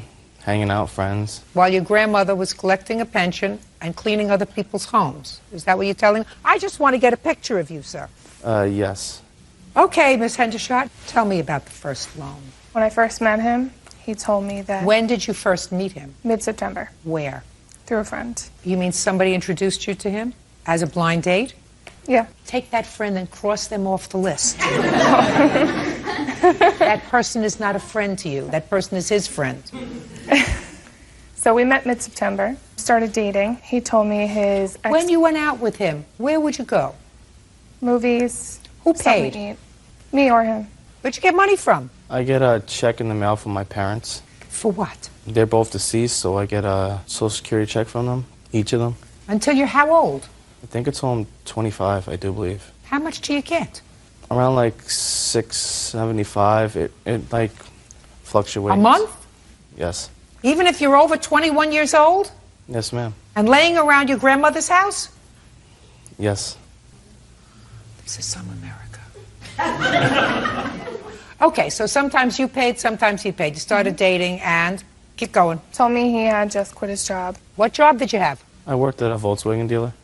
Doing what? Off the books mechanic work, like filling up tires, making sure the cars were expected and all that. And how much did they pay you off the books for that? About like $20 a day. $20 a day? Clearly on his way up the corporate ladder. Quit his job, putting air in tires for $20 a day, and... Go ahead. He said he was in the military, so he was getting a check from that, but it was going into a bank account that he couldn't touch. He was in the military? That's what he told me. Go ahead. So he asked me if he can use my credit card for his cell phone bill. I said, okay. Well, what was wrong with his credit card? Well, he had bad credit because his ex-girlfriend had run up his credit cards while he was in Iraq, and now he has bad credit. When were you in Iraq, sir? Got me. What? Got me. Okay, so you gave him your credit card to pay your cell phone bill, and what was he supposed to do? Pay you back? Yeah, he was supposed to pay me back. I also authorized him to buy a TV for his car. A TV for his car? Granted that he would pay me right away. Don't you feel like an idiot? But I guarantee you this, Mr. Gleason, if you don't feel like an idiot now, by the time you leave here, I'm hoping for better results. Yes, ma'am. It's not George Clooney, you know. I've learned my lesson. Why did you need a TV for your car? I said I wanted one, and she offered to get it. Well, who got it, you or she? She got it, and she said, you have to pay it back. And then, around Christmas time, she's like, oh, it's just a present for you. You can have it for Christmas. You know you're going to get penalized for some of your stupidity, don't you? Oh, I know. I was naive and stupid. I know that, and I've learned my lesson. All right. When you got the bill, how much was the bill from the credit card? I have authorized and unauthorized charges in September and October. You have the bill for September? Mm-hmm. I want to see it.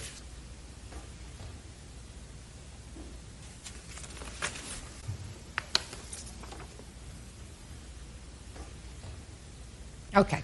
Now let me see October statement.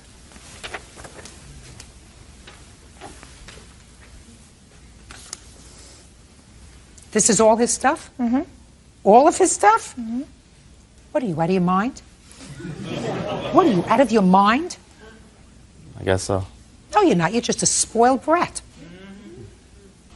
Paid your credit card bill, paid your Sprint bill, you went to the drugstore, you filled up your car with gas, bought yourself a pair of shoes. Tiffany and Company? He bought me my promise ring on my credit card.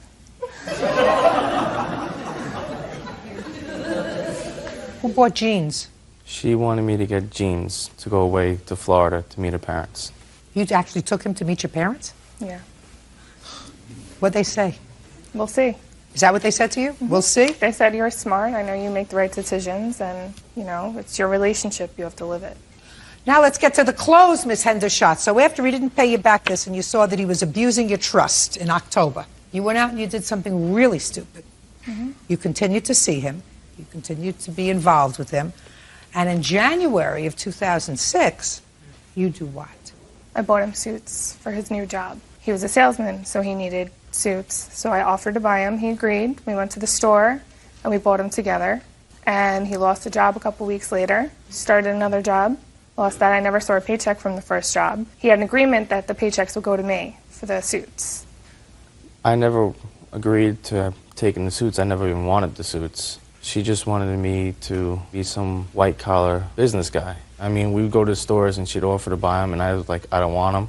And she'll sit there and pick a fight with me, so I'll just let her do whatever she wanted. What about this stuff, sir? These are your purchases. You had the card at that time. The shoes are not my purchases, and only one guess is mine. Take this over, please, Bird, to Mr. Gleason. Have him look at that and tell me what he acknowledges. You see, Mr. Gleason, listen to me very carefully, sir. It's clear to me that there was only one card, and that one card, I believe, was in your possession. Now, understanding that, you may go through that bill and tell me what's not yours, but be prepared to be grilled, Mr. Gleason. Grilled, sautéed, and poached. All right. The things that you circled are yours or not yours? Not mine. The thing that I checked is the one that she wanted me to go down to Florida with, the jeans. And She can't wear your jeans, sir. What your statement is that these are all gifts. Is that right? Yes, ma'am. Wrong. Did you tell him that the TV for his car was a gift Christmas time? No. I said I'm going to pay it off since you don't have the money right now, but when you get a job, I'd like the money, because I didn't want it on my credit card balance. Well, you can't have it on your credit card, otherwise you'll have credit like he did when he went to Iraq and his girlfriend racked up all those charges.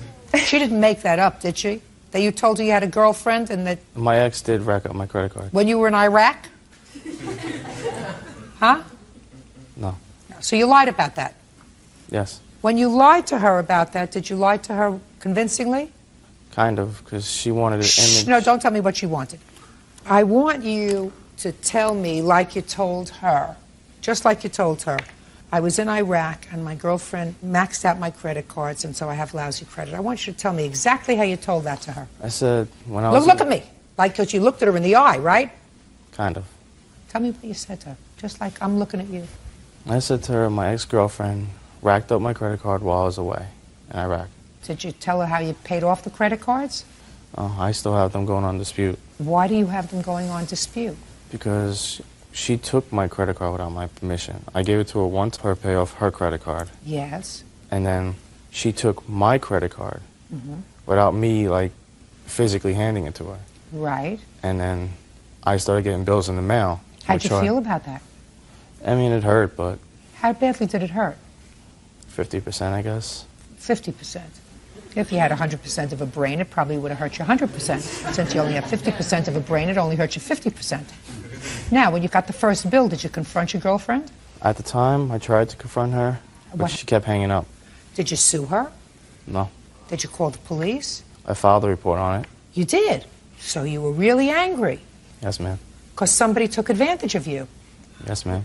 Somebody took your credit card, somebody who you trusted, your girlfriend, and racked up a whole bunch of bills and ruined your young credit, right? Yes, ma'am. So what'd you feel? You had the right to do it to somebody else? No. Figure if a girl can do it to a guy can do it to a girl. Yes. Mr. Gleason, if I were your grandmother, your bag would be packed on the front porch by the time I got home. It's time you grew up, because you're a user. You're using the federal government to support yourself when there's no reason for it.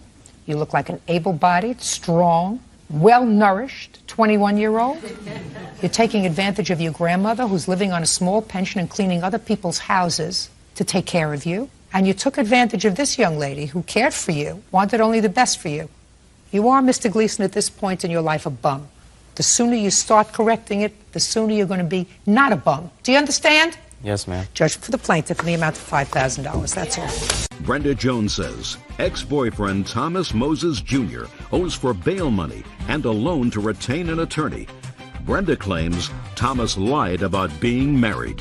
Ms. Jones, you and Mr. Moses were in a relationship for a brief period of time, and according to your complaint, you made 2 loans to him. That's right. One involved some criminal restitution, and the other was a loan for an attorney so that he could start divorce proceedings. I assume that this is your wife, yes, ma'am. And you are currently reconciled with your wife, And according to you, Miss Jones did not make loans to you. These were acts of generosity on her part, and there was no expectation that she was going to be repaid. Is that right, Mr. Moses? Yes, ma'am. Okay. When did you leave your wife? I left my wife November 22nd, 2005. 04. 04. But I would watch myself on the 22nd of November.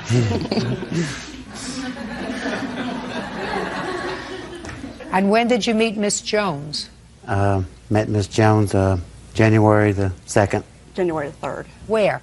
I actually met her off the chat line. So you started to communicate with each other on the internet? Yes, ma'am. That is not true. Where did you meet? My car was broke down when I was coming out of the tanning bed at a strip mall, and he was coming out of a little place called Deals. And I asked him, would he give me a boost? He said, yes, I don't have jumper cables. I said, I do. And he asked me, was I married? I said, no. Are you married? He said, no. And it kind of So took that's off. how you met? That's how we met. And then you started to communicate on the internet? No, we started communicating on the telephone. Is that right? Telephone come from the chat line, yes. And we actually met. That was our meeting place at Deals parking lot. Did you first meet her at Deals parking lot, Mr. Moses, when she asked you for a jumper? I met her there, but I talked to her on the chat line. Before? Before. Really? Yes, ma'am. And when did you start speaking to her on the chat line? Probably December 30th. That is not true. So you're telling me 3 days later you met her at Deals? That's when she wanted to meet. Right, it's interesting. Okay. Now, when was the first time, Miss Jones, you gave him money? It was February the 23rd. I got a phone call in the middle of the night from he and his daughter on a two-way call stating he'd been arrested falsely for beating his wife up and wanted to know, could I come and bond him out? Now, you had been dating between the 3rd of January and February 23rd? Yes. How much did he need to bail him out? Initially, it was $10,000, so I needed $1,000. So I went to the bank and drew the money out. And when I got to the bondsman, they cut him some type of deal, and it was $837. Well, you have to tell me about the conversation that you had. What did he say to you, and what did you say to him? On that particular night at midnight, he asked if I indeed would come and bail him out. He would be able to pay me that Friday. I believe that was on a Sunday. And he makes pretty good money, and, you know, so I knew he could afford to give the whole $837 or a whole $1,000. I thought it was going to be $1,000 at that point. Did he say, I'll give you the money on Friday? Friday, yes. Did he give you the money on Friday? He said he was having some financial problem, gave me $400. Did you give her $400, Mr. Moses? Yes, ma'am. What was the $400 for? It's for getting me out of jail. So you acknowledge that this was a loan? It wasn't a loan. I just told her I would give her $400 back. I mean, I appreciate it. It was my appreciation to her for getting me out. I mean, I just met her, you know, and it was nice of her to get me out of jail. Just a second. When did you give her the $400? That Friday, the following Friday. Just a second. So you called her from jail and you said, could you bond me out? You didn't say anything to her about giving you back money on Friday. No, ma'am. It just happens to be that on that Friday you gave her $400. Yeah, out of generosity, because she was generous enough to get me out of jail, so I told her I'd give her what I could Friday, and I could give her $400. Oh, now your story's changed, Mr. Moses. No. Now you said that you told her you'd give her what you could on Friday. Yeah. Well, that's different from not saying anything to saying, I told her I'd give her what I could. And what you could give her on Friday was $400. Is that what you're telling me? Yes, ma'am. When was the next time Mr. Moses needed money? It was about 4 weeks later. He told me he had a... Just a minute. Between that Friday and 4 weeks later, you mean he didn't give you any more money? He gave me $150, $50 increments. When? Actually, the first payment was $517. No. Just answer my questions. Now you say that he gave you money in $50 increments, another $150. Was that over the next 4 weeks? No. There was no money exchanged between the initial loan and the second loan. That's what I want to know. Yes. So tell me what happened 4 weeks later. Well, when I met him, he told me he was not married, okay? Or make that clear. Then I find out that he's got a lawyer that he's dealing with this no count, okay? So he says he's not helping him. He's not helping him to get his kids. His wife is not taking care of the children. He needed his kids desperately. And he knew I had some money saved up, okay? That's my first probably major mistake. And he asked me if I would help him get this new lawyer put the $1,000 retainer fee. Once his divorce was final, his kids was in his home and they were stable. His financial situation was stabilized. Everything would be on target, and he would be able to. The check's in the mail. Right. So you gave him $1,000. I wrote the $1,000 to the lawyer. Is that right, sir? Yes, ma'am. She had pushed me into divorce in my... Well, explain that to me. How did she do that? Well, first of all, I never lied to you about being married. I told her I was married and had 4 children, and I was going to get a divorce. That was my goal, to get a divorce. You were going to get a divorce because your wife was a very nice person? I was going to get a divorce because we had some marital problems. Well, some marital problems doesn't always talk about divorce, Mr. Moses. Did you actually come here thinking that you were going to run circles in this courtroom? No, ma'am. So you told Miss Jones that your wife wasn't caring for the children? I did. That you needed to get custody of your children? I did. I needed them. Because your children were at risk with your wife because she wasn't taking care of them? My mother was watching them, actually, at my mother's house. No, they were running back. My mother was watching them at... Were they watching them because your wife has problems? She was watching them because my wife was, yeah, she had problems. Put your hand down. What kind of problems did your wife have? She just had, like, No, look at my face. What kind of problems did your wife have, Mr. Moses? she had boyfriend problems. I mean... Drug. Did you tell the plaintiff that your wife had a drug problem? Yes, ma'am. Karnak. Now, you told Miss Jones that your wife couldn't take care of your children because she was abusing drugs and she had boyfriends, and you needed to get custody of your children. Yes, ma'am. Well, how does that translate, Mr. Moses, into she was pushing me to get a divorce from my wife?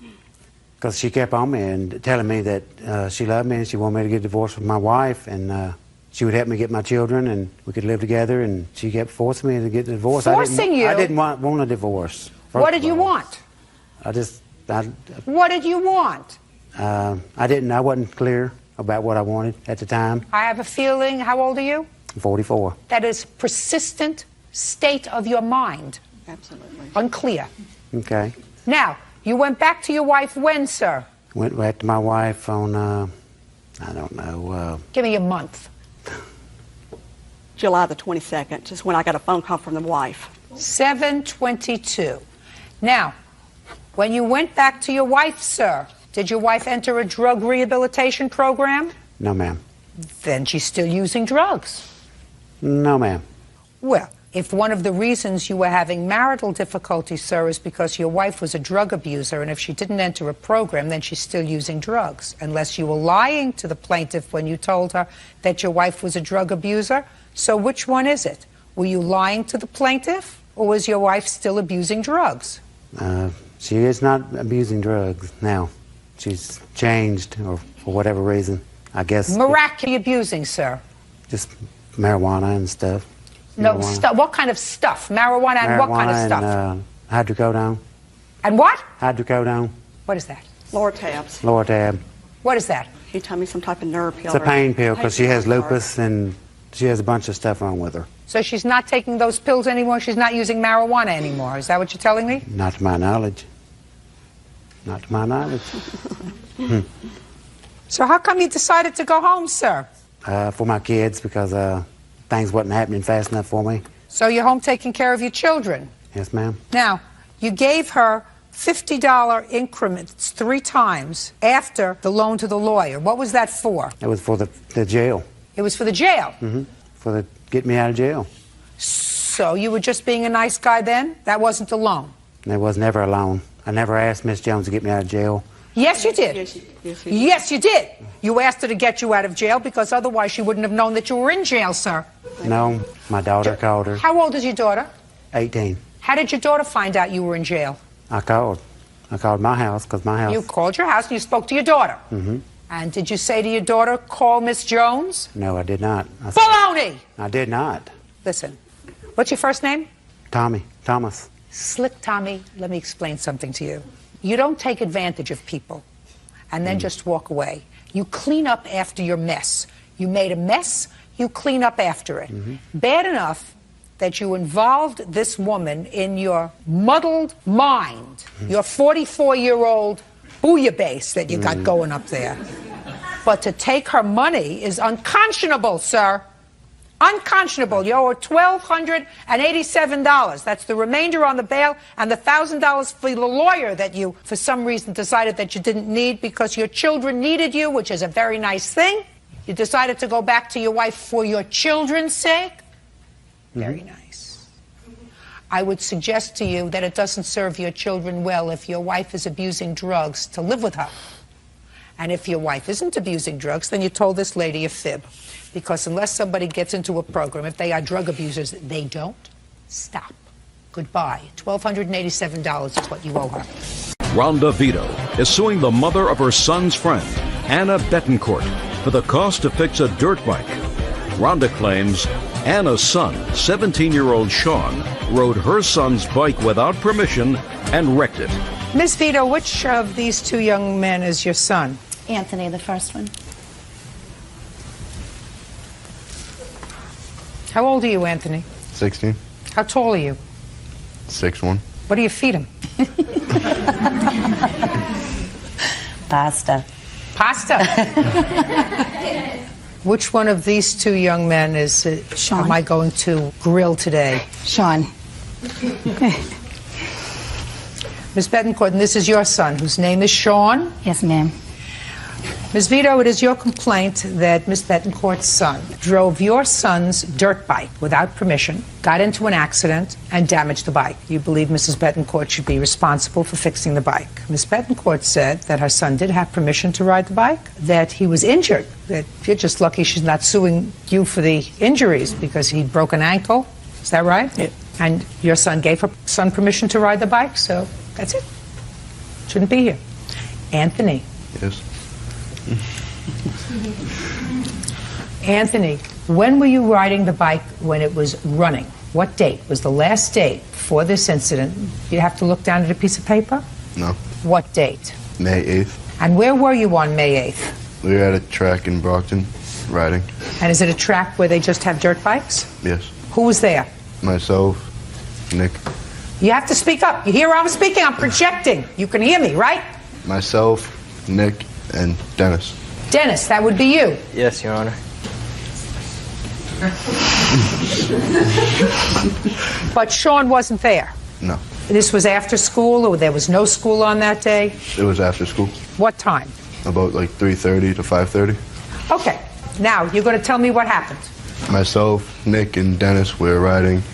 My bike wasn't working right, so we drove it to my other friend's house. I tried fixing it, but it didn't work, and Sean asked to ride it. Okay, now Sean was at your other friend's house? Yes. They were just hanging out? Yes. So far, are we correct, Sean? Yes. So up to this point, our stories are in sync, right? Sean asked if he could ride the bike. Yes, and me and Nick said no, and I was putting the tools away, and he got on the bike and with no helmet and just left. Why did you say no? Because the bike wasn't working properly. Is that the reason you left the track? Yes. Did you have a bike with you that day? No, Your Honor. Did you have a bike with you that day? Yes, Your Honor. So you had your own bike? Yes. He's petrified. All right, so he got on the bike without a helmet and took off. Go ahead. About 5 minutes after I saw him, I tried waving him over, and he kept going. Well, what was he going around in a circle? Yeah, like he went around the block. I saw him, I waved him over. He didn't come over. And about 10 minutes later, he came back with a broken ankle. By the way, state of Massachusetts, are you required to ride with a helmet? Yes. You're also 16, Sean? 17. 17? So you're older than he is? Yeah. Right? Yes. I start eating more pasta. I don't like pasta. Okay, let me hear your version. You're at your friend's house. He comes by with his bike. Mm-hmm. Go ahead. He came by with his bike. They were fixing it. Dennis rode the bike. Came by and they were fixing it. Yes. Were you outside when they were fixing it? No, I shut up there. I got out after they were done fixing it, and I came out. And well, how did you know they were fixing it? Because they told me that after. After what? I crashed. After the crash? Yeah. Not before? No. So you showed up after they had been fooling around with the bike? Yeah. Go ahead. And then Dennis was riding it, and then when he stopped riding it, I asked if I could ride it. He said no. I asked him again. He said no, and then I just hopped on the bike and rode it. Because I rode it again, so I didn't really think it was a big deal. Did you tell that to your mother? No. No, ma'am. He didn't tell that to you? No, ma'am. He had an epiphany here. Right? Yeah. Sean, you had an epiphany here, right? You know what that word means? Change of heart. He had an enlightenment. So this is the first time your mother's hearing that he said, no, you can't ride the bike. Now, do you think that if your mother knew that you didn't have permission to ride this bike, that we would be here today? You stole the bike, right? If you ask the owner of a bike, a car, something, can I use your vehicle? And they say, no, you can't use it. Oh, I'm going to use it anyway. Go get rid of your tools. While you're getting rid of your tools, I'll get on the bike and ride it. Sean, what do you have to say for yourself? I don't know. Miss Betancourt, you changed your mind? Your son rode the bike without permission. He actually stole it. He was told he couldn't drive it. You think he's responsible for the damage he caused? But, Your Honor, I also have medical bills that my insurance is not covering. Well, let me ask you this question, Miss Betancourt. Let's say your son was walking down the street on his way home, and he saw a red Corvette convertible. And he got into the car, because the keys were there, got into the car, and he took off with the car. And he crashed it, and he got hurt. You think that the owner of that car would be responsible for your medical bills? No, but also what I didn't finish is that what they're charging me, they're also charging me for part that was fixed that had nothing to do with the accident. And Dennis is the one who took the bike to the shop.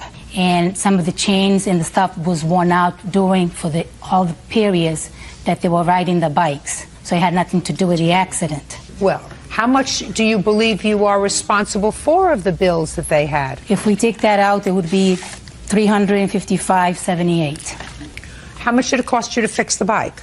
$631.10. But the bike wasn't working before he got on the bike properly. Yes. Is that right? Yes. So it was going to have to go in to be fixed, because the reason you didn't want him to ride the bike is because it wasn't working properly. Yes. So at least part of that $631 that it cost you to fix the bike was as a result of wear and tear on the bike, or something that had absolutely no relation to the accident. So what has to do with the accident, Anthony? I don't know. Well, if you don't know, she knows. Judgment for the plaintiff in the amount of $355.78. Good. Truth will out. Aren't you glad I didn't have to call on you? No. That's all. Thank you. Catherine Harrison says ex-boyfriend Claude Johnson owes for a trip to Canada and for an assault. Miss Harrison, you and Mr. Johnson had a relationship that is now over. Correct. According to your complaint, some time ago you took a vacation together. You were supposed to split the cost of the vacation, and he still owes you for some of that bill. In addition, after you separated, there was some altercation involving Mr. Johnson, and you claim he assaulted you. You want to be compensated for your pain and suffering as a result of the assault. Mr. Johnson says what was left over from the vacation was a gift, because you said that you would take care of the extra expenses, and that he never assaulted you. As a matter of fact, it was quite the other way around. So, when did this love affair start, and when did it terminate? We had met in February of '04 while working together, and we had broken up this March. And when was the vacation that you took? In February of '05. Where were you going? I had purchased Lakers Piston tickets for him for Christmas. So we had went to Detroit, we had watched the game, and we had agreed before we left, everything would be 50-50. Were you living together at the time? Yes, we were. So we had went to Detroit, and then we had went to Canada for a few days after that. Well, is it the Detroit trip or the Canada trip that he owes you for? It's a combination of all of it. There's actually, the total trip balance was $1,468. Therefore, his half of that would have been $734, which he's paid $354.50 and owes $379.50 as the remainder. So let's take care of that first. Yes? She's not telling the truth. I was told that, we would go to the game. She said she's going to buy me the tickets. I'm like, okay. She's talking about she wants to go to Canada to go gamble. I'm like, I don't have the money to go gamble in Canada. I really don't want to go. She says, well, we'll put it on my credit card. Don't worry about it. It'll be fine. So I'm like, okay, let's go. I agreed to pay her money for the trip to Detroit, at the game and everything. But then, Well, how much was that part of the trip, Mr. Johnson? Well, the tickets were free. She bought them. No. Listen to me. Okay. How much was your half of the trip to Detroit? I really don't know. I paid for the hotel, drinks, food, stuff like that. No, just a second. Okay. Was that all put on her credit card? Well, I gave her the cash. I don't know if she paid with her credit card or whatever. That's on her. Go ahead. Your Honor, I have receipts, credit card statements, bank statements from all of the money that was spent.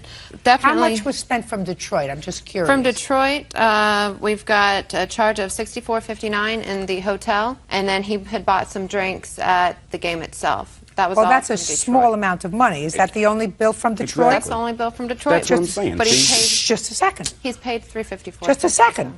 Okay. When I say just a second, that means you have to stop. The only two bills from Detroit were a $65 bill from a hotel and a couple of drinks. Yes. Is that right? I guess, according to her bank statements. Then what did you give her $354 for, sir? I don't recall how much money I gave her. We had other things going on. You know, like it gets really complicated. I'm going to uncomplicate it. You owe $379.50 for the rest of the vacation you took together. You did go, and if you didn't want to go, you should have said, if you want to go to Canada, go alone. But it was. Do you both? I'm speaking. Did you go to Canada? Yeah, it was a gift on her. I'm speaking. I just answer my question. Okay. Don't volunteer anything unless I ask you to volunteer, which will be never. Did you go to Canada? Yes, I did. Did you sleep in a hotel? Yes, I did. Did you eat food? Yes. You owe a $379.50. Oh, man. Now let's get to the assault. You broke up in March of 2005, and when do you allege this assault took place? June 13th. Tell me about it. I had went over to the apartment which we previously had shared together to talk about some previous matters that were unhandled. What? It was money for rent that was due after I'd moved out that he had not paid, and then I in turn had to pay. Well, what was your agreement as far as moving out and continuing to pay the rent? The agreement was that he was going to take care of the rent since he did not wish to leave the apartment, which I would have, you know, stayed if he would have left and taken care of everything myself. Okay. Anyhow, he had moved in some roommates as well. So you went over there because you were held responsible for what month's rent? For the month of June, as well as the first 2 months we had lived there were half price, so they violated the lease that we had owed that money to. It was $1,300 that I had to pay. Why did you pay it? Well, I was buying a house, and I could not have that eviction on my credit if it was not paid. Were you evicted from that apartment? No. Did you stay to the end of the lease? No. The lease still isn't up yet. All right. So in June, you went to see him about some money that you thought he owed you. Well, I had went over, and he was actually outside already, so he'd just come up to the car. So we were talking through the window. It's not true. She's lying. Have you ever been in court before, No, Mr. I have Johnson? not. No. Since you have not, I'm going to give you a kindergarten course about court, especially mine. One party testifies, I ask questions. When she's finished testifying, you will be given an opportunity to testify. Okay. We don't shout out. This is not a discotheque. This is not a give and take. This is an organized, orderly process. Do we understand each other, sir? Yes. I don't have to explain this to you again, do I? No. Good. Keep going. Okay, so he was speaking to me through the window of the car, and he was under the assumption that he thought I had taken money from him earlier that morning when I went to get my mail. So he kept bringing that up, you know, well, I don't care about all this money. Where's my $14? So he reaches in the car, takes my purse. I grab a hold of it before he gets it completely across me because I had it right here at my side. So when I wouldn't let go, he starts hitting me in my chest. And so in turn, you know, I let go of the purse. So I got out of the car and, you know, I was asking him, you know, can I have my purse back, you know, whatever. And he's pushing me and shoving me, pushing me, you know, back from him. So, you know, he goes into the house and gets away from the situation. So immediately I had dialed 911 to, you know, reach the police. And they went to the door, you know, and got him outside and talked to him as well. I have the police run log as well. I want to see a hospital record. Okay, well, I didn't go to the hospital. Doctor's report. I didn't go to the doctor. Get over it. Whatever pushing and shoving was done over the pocketbook was no big deal. Don't make it into a big deal. Then I begin to doubt your veracity. We understand each other? Sure. Good. Did you think that she took money from your house? I know that she took money from my house. And how do you know that, Mr. Johnson? Well, I do have two roommates. My roommates were sleeping. It was about 7 o'clock in the morning when she came in my house. In the meantime, I had money on my table in my room. $14. $14, but it was all the money that I had at the time. So, you know, it's like $1 million to me because it's all I had. Anyways, I go downstairs. You know, I talk to her about whatever, you know, the money situation, the rent, Okay, she says to me, she says, how much money do you have? I'm like, well, not enough, you know. Well, you're living there. Why don't you have money for the rent, Well, Mr. Johnson? this is about, I have got money. I had, like I said. Listen to me, sir. Don't double talk me. It's June. Where's your rent money? You and your 2 sleeping roommates. We had the rent money for the month, right? The thing is we were being charged extra money for the rent. Instead of being $600, we were being charged $1,200. In all reality, we were moving. She just didn't know it yet, so I wasn't going to give her anything, you know. Now. So you're going to stiff her on the landlord? No. I was going to pay it. It's big. It's hard to explain it. You know, it would take a long time. Anyway, let's get to the point. She goes upstairs. She says, I'm going to go look for some money. Have you? And so she took your $14. You went upstairs. You didn't see your $14, so you figured it was in her purse. When she came back later, you went into the purse. Fine. Fine. Who paid the landlord the $1,200? She did. Have you paid her back? No. No. And as a matter of fact... Are you on drugs? Huh? Are you on drugs? No. Then just answer me. I asked you a simple question. I said if you paid her back. The answer is no. One no will be sufficient. The answer is no. I shouldn't have to pay her back. Yeah. Well, she didn't file a counterclaim. I'm just curious. Why didn't she ask for that money? I was told I should handle that in the local Franklin County courts. That's too bad. In any event, he owes you $379.50 for the vacation, which he agreed to pay for, and he did not completely pay for. I don't believe he assaulted you to any extent that requires compensation by a court. He was angry, but I don't believe he hurt you. Judgment for the plaintiff in the amount of $379.50. And Ms. Harrison, let me explain this to you. You should thank your lucky stars that you got out when you did. Yes, thank you. Good, thank you.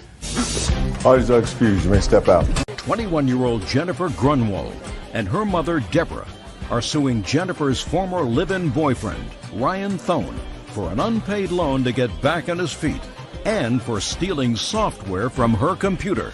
Miss Grunwald, this used to be your boyfriend, and according to the complaint that I read, that is both yours and your mother's, you lived with him for a period of time. When was that? He moved in May of 2005, and then he moved all of his stuff out by the mid-January of 2006. Moved out all of his stuff from an apartment that you shared together? That is correct. Now, according to this complaint, you took out a loan for him. That is correct. And you claim that he hasn't repaid the full amount of the loan, and your mother is here because she says that the two of you paid off that loan together after you broke up. You also claim that he took some software that didn't belong to him when he left. That is correct. I don't know what you're angry about that brings you to court 2 years later, but I'm sure you're going to tell me. When did you take out the loan? I took out the loan in May of 2005. What was it for? To pay off the rest of the loan for his car that he was unable to pay off. What was your car payment, sir? It was $164 a month. I sold my... Shh.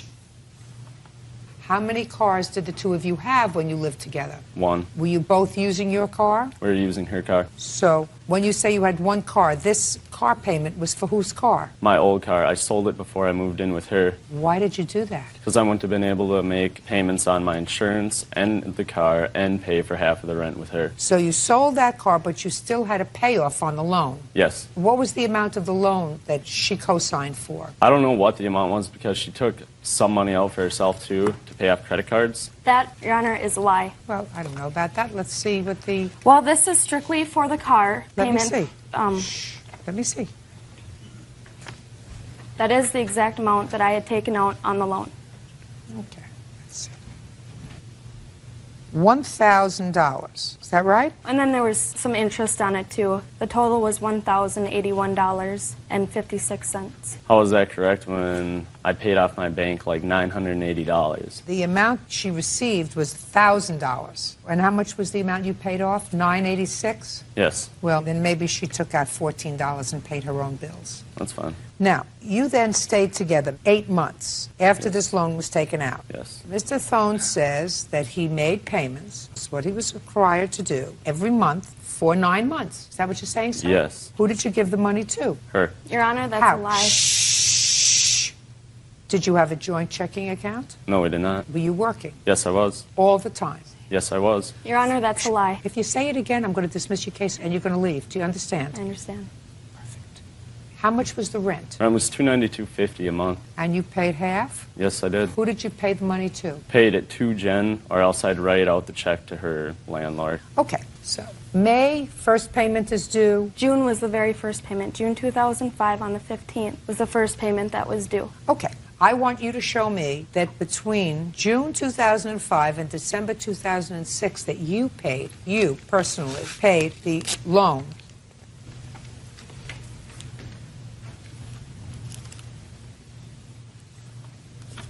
Looks like that these payments were made regularly. That is correct, Your Honor. Each and every month. Each and every month, right on time. Right. And he says that while you were together, he gave you the money for these. He gave me the money for the first 4 months that he had a steady job. After that, it always came out of my account, and he gave me either check or cash. It depended on Well, how am I supposed to tell the difference between what you paid and what he paid? The first payment is due in June. June, July, August, September. October, November, and December. Then he left in December. So that would be 3 months. Did you pay anything on this loan after you moved out, sir? You say in December? I paid one more payment in December. Show me. I don't have any proof of it. Well, how could you not have proof, sir? Because my account was closed down 2 years ago. See, she's got all of her accounts. Yes, that's because I paid her with either a check or my cash, and she put it into her account and then paid for it. No, but I understand what you're saying, sir. Yes. So you can get your records. These go back to 2005. When did she get them? I don't Were care they when she printed got off? them. Where are yours? I don't have them. In September of 2006 was his last payment, is that correct? That is correct. Okay. Why would I not pay the last couple of months that we were together, though? All you have to do is show me. Jennifer Grunwald claims ex-boyfriend Ryan Thone owes for an unpaid loan to get back on his feet and for stealing software from her computer. Show me that you made the payment. It's easy, right? How can she prove that it was her money and not my money, though? Because this bank statement is her bank statement. Yes, it's and in I her was name. giving her it's money. in her name. And you're telling me that you gave her money. So all you have to do is show me a check made out to her, which you don't have. No, a ma'am. bank statement where you took out from an ATM or a cash machine or at the teller $90 on the 15th of every month and gave it to her. Something, sir. So Well, I there have was to some- make a judgment. Well, I understand that, but there was some times where I get my check from work, I go to the bank, I cash my check, and I just keep out some of the money for whatever expenses, buying whatever, and then I give her some of the acknowledges money. that 4 months' worth of payments you actually made. June, July, August, and September. Can you explain to me why, sir, you think that after all of this time she is pursuing this money if you don't owe it to her? I have no idea. I know that her dad's business is getting closed down, and he's going back. Maybe they're hard up for cash. I don't know. I did not that hard up for this cash, sir.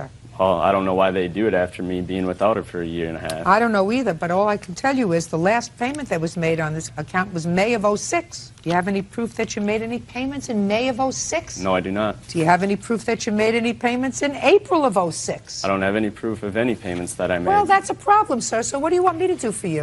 What do you want me to do It's for my you? word against her word. No, She she can has. say what This she is wants. evidence. That's fine. This But- is evidence. Okay, well then go back to the first month on June when I paid her. What did that come out of? Did that come out of her? I don't know, account? sir, but all I'm telling you is that there were payments made on this account in 2006. Okay, and I also never signed anything with her either. April of 2006, when you were no longer together. That's not 2 years ago. That's for you to get whatever account you had and demonstrate that you made any payments on this account. According to you, you weren't even together for 9 months because the first payment was due in June. I And moved you out. asked- I was living with a friend. When did you move out in December? I got all my stuff out the first couple of days in December because I stayed the So weekend then you wouldn't before. even have made December's payment. So you would have June, July, August, September, October, November. That's only 6 months, sir. You swore that you made 9 months' worth of payments at $90 each. You want me to show you what you said? What's that? What word didn't you understand? I said, do you want me to show you what you said? You said, I made 9 payments of $90 to Jennifer. Yep. When? You just told me you moved out the first few days in December. When did you make April, $90? May, June, July, Not August, May! September. There's no May, sir. Yes, Here- there is. because No, I gave sir, her there's money. no May. She took it out in May. First payment, according to your contract, is due June 15th, 2006. Okay, contract, but I never signed anything. Your Honor, I know. Okay. And she's a cheater too. Excuse me? And kicks people out. Yeah. I would have kicked you out a long time ago. But get over the software. I don't even want to hear about software. Okay, Your Honor. Your Honor, I have one more thing to show you. Go ahead. I have Ryan's criminal record from. I have to see his criminal record. Well, I I just was wanted under to 18 prove at that time dishonesty. too. Can I ask And you a she's question? in law enforcement Can I right ask you a now question? too. What? So that's probably how she got that. So You weren't losing that argument. So I know. why don't you just be quiet? because I don't think it's right that she took that out. Sue her. I'm not going to sue her because I'm over here. Judgment for the plaintiff in the amount of $1,188. Thank you. That's all. 26-year-old Vanessa Gravenstein and 25-year-old Karina Irwin are suing their former friend, Brian Lewis, for embezzling money from an art collective. Ms. Gravenstein, according to the complaint that I've read, you and the co-plaintiff met the defendant. You were interested in starting something called an art collective. And I assume what that means is a place where young people can show off their art. Is that right? And also produce their art and be inspired by each other. And what you did was you and the co-plaintiff were involved in setting up events to raise money to create this art collective. And the two of you worked together along with Mr. Lewis. You raised over $4,700 at these various events, something that Mr. Lewis does not deny. And you put it in the bank. And Mr. Lewis took the money and spent it. Mr. Lewis's defense is that it was always intended to be his money. That's your defense. Essentially. Well, Mr. Lewis, I want you to explain that to me, sir. 9 months ago, I was starting a venue to have Starting a venue space for concerts, art showings, and so forth. And over the course of about 9 months, I looked for a location to house that. I thought you said 9 months ago you had a venue space. No, 9 months ago we did not. 9 months ago, then you had nothing. You had an idea. We had an idea. Keep going. And over those 9 months, I started a business called... What was the business? The business name was Is Village, and it was filed by the Secretary of the State of Oregon. So now you had an idea that you gave a name to, and you filed a registration of the name. So far you have an idea and a name, and nothing else. Keep going. I basically looked for individuals to help me create this venue space that was supposed to be owned by myself, and met with friends and other individuals, and they aided me in organizing different events. Who aided you? These two individuals and a rotating group of individuals that came in, came out. Keep going. We held events, generated money, and because the business belonged to me, it was put in my personal bank account and was my personal Why was it property. put in your personal bank account? Because the business was mine, I started the group, the money was essentially mine from the get-go. No, that's not true. You're an embezzler. Absolutely.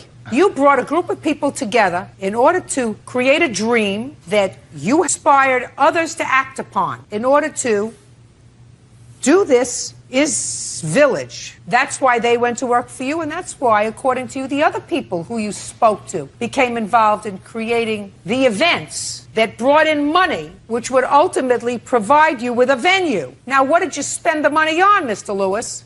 When I was no longer satisfied with the direction of the business that I started, I followed up on interests, business interests, friends of mine, a limousine. So you spent the money on yourself? I wouldn't say that, but...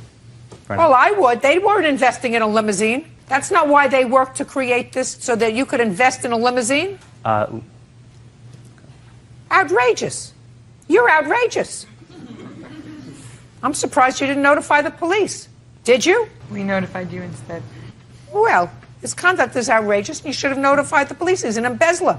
And I wouldn't go into a business with you, Mr. Lewis. What you did is outrageous. The only problem is you're not entitled to this money. I mean, my problem is people supported you and gave money and contributed because they were looking forward to some place where they could show their wares. If I gave you this money and you used it on yourself, you're no better than he is. Exactly. So we feel like we've learned from this situation, and we're going to get a new business and a new business name. I want to see how much money you collected and how much you put in his bank. Do you have the records? Yeah. I'd like to see it, please.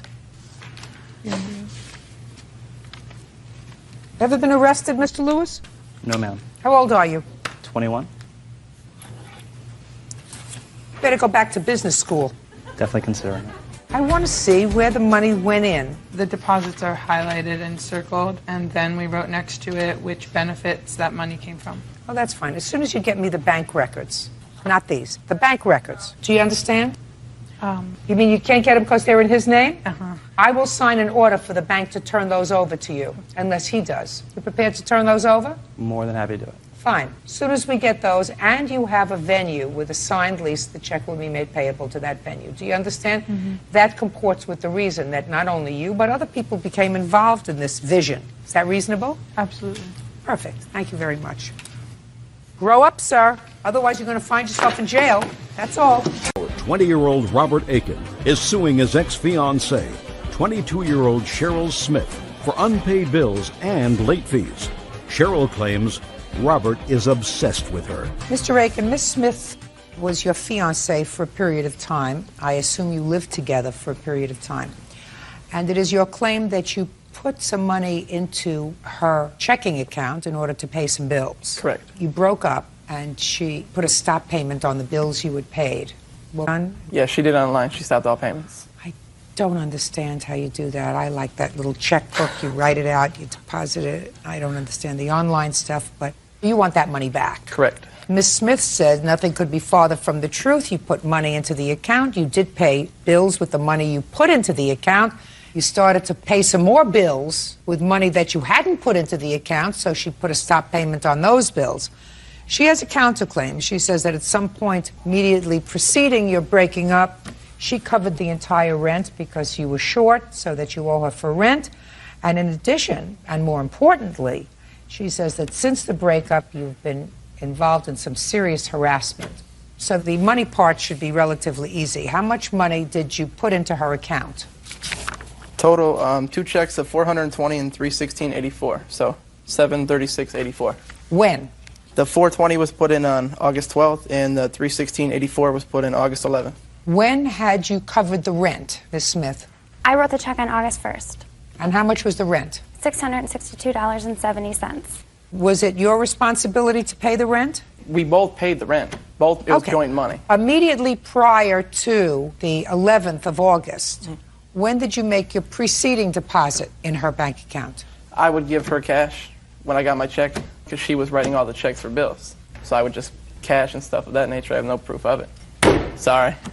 I'm a hand person. Now, he put in the $736. What bills did he pay with it? Well, my counterclaim is I have bills that total $548.44 that I paid for him, in addition to the rent for $662.70. It wasn't like a split right down the middle. We were well, just it should be.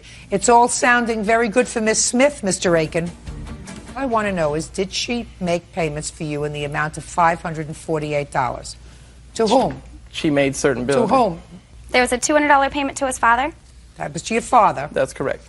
What, do you owe him money? A car payment. It's in his name. Go ahead. $63.94 for his Comcast bill. Uh-huh. I also have penalties in which I was charged in order to stop the 3 payments that he was unauthorized to make. Just a second. I want to know what the payments were that you made, not the fees. The payments were that you made. And without the penalties, there were bills totaling $196 made prior. Made prior to when? Prior to August 1st for him. Forget it. You paid $263 that you can account for, not $548. You know, you look like butter would melt in her mouth. You know, you keep turning it around, she becomes a more interesting character. 736 minus 263, $473. That's what's left over. Now, we're going to say that he owes you half for the rent, because that's part of your counterclaim. So we're going to take off $330 from that. $143 you owe him. You got it? Now, what about the payments that she stopped, though? Good, she stopped them. Good, she should stop them. $143. Gets expensive when you play house. Now I want to hear about the harassment, because that troubled me. You say that he called you over 100 times in a short period of time? That is correct. Let me see. Why do you keep calling her, Mr. Aiken? There were different occasions equaling up to it. I was trying to call her in the beginning to try to get some of the money without going to court. And then from time to time, she would be like, okay, well, I'll pay you something. And she'd be like, well, let's meet up here. And we say at 1 o'clock, it'd be like 1:30, 2 o'clock. So I'd call her. She'd be like, yeah, I'm going to be there. I'm going to be there. So it's just different phone calls, basically trying to resolve this money issue. Well, but I'm looking at it. It's just continuous. For instance, I'm looking on the 23rd of August after another. 1, 2, 3, 4, 5, 6, 7, 8, 9, 10, 18 calls, one right after another. That would just, as far as that was Were just... you leaving messages on her machine? No, I didn't leave voicemails. I left, I think, maybe 1 voicemail. The rest were she'd pick up the phone and then she'd hang it up, and I'd try to get back to her and talk to her, trying to... He doesn't want to talk to you. I understand that. Well, but when do you start getting that message, Mr. Rakin, that she doesn't want to talk to you? If, according to you, she picks up the phone and hangs up, she doesn't want to talk to you. I was just trying to get money, like I said, with these bills, You the credit kept cards, annoying and her. cell phones. When the payments got stopped, You they shut off kept the cell annoying phone. her. Since August, have there been any further calls? Not since the personal protection order was issued.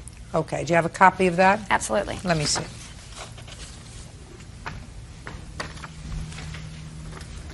Was it a permanent order or a temporary order? It holds for 1 year. So you consented to this, sir? Yeah.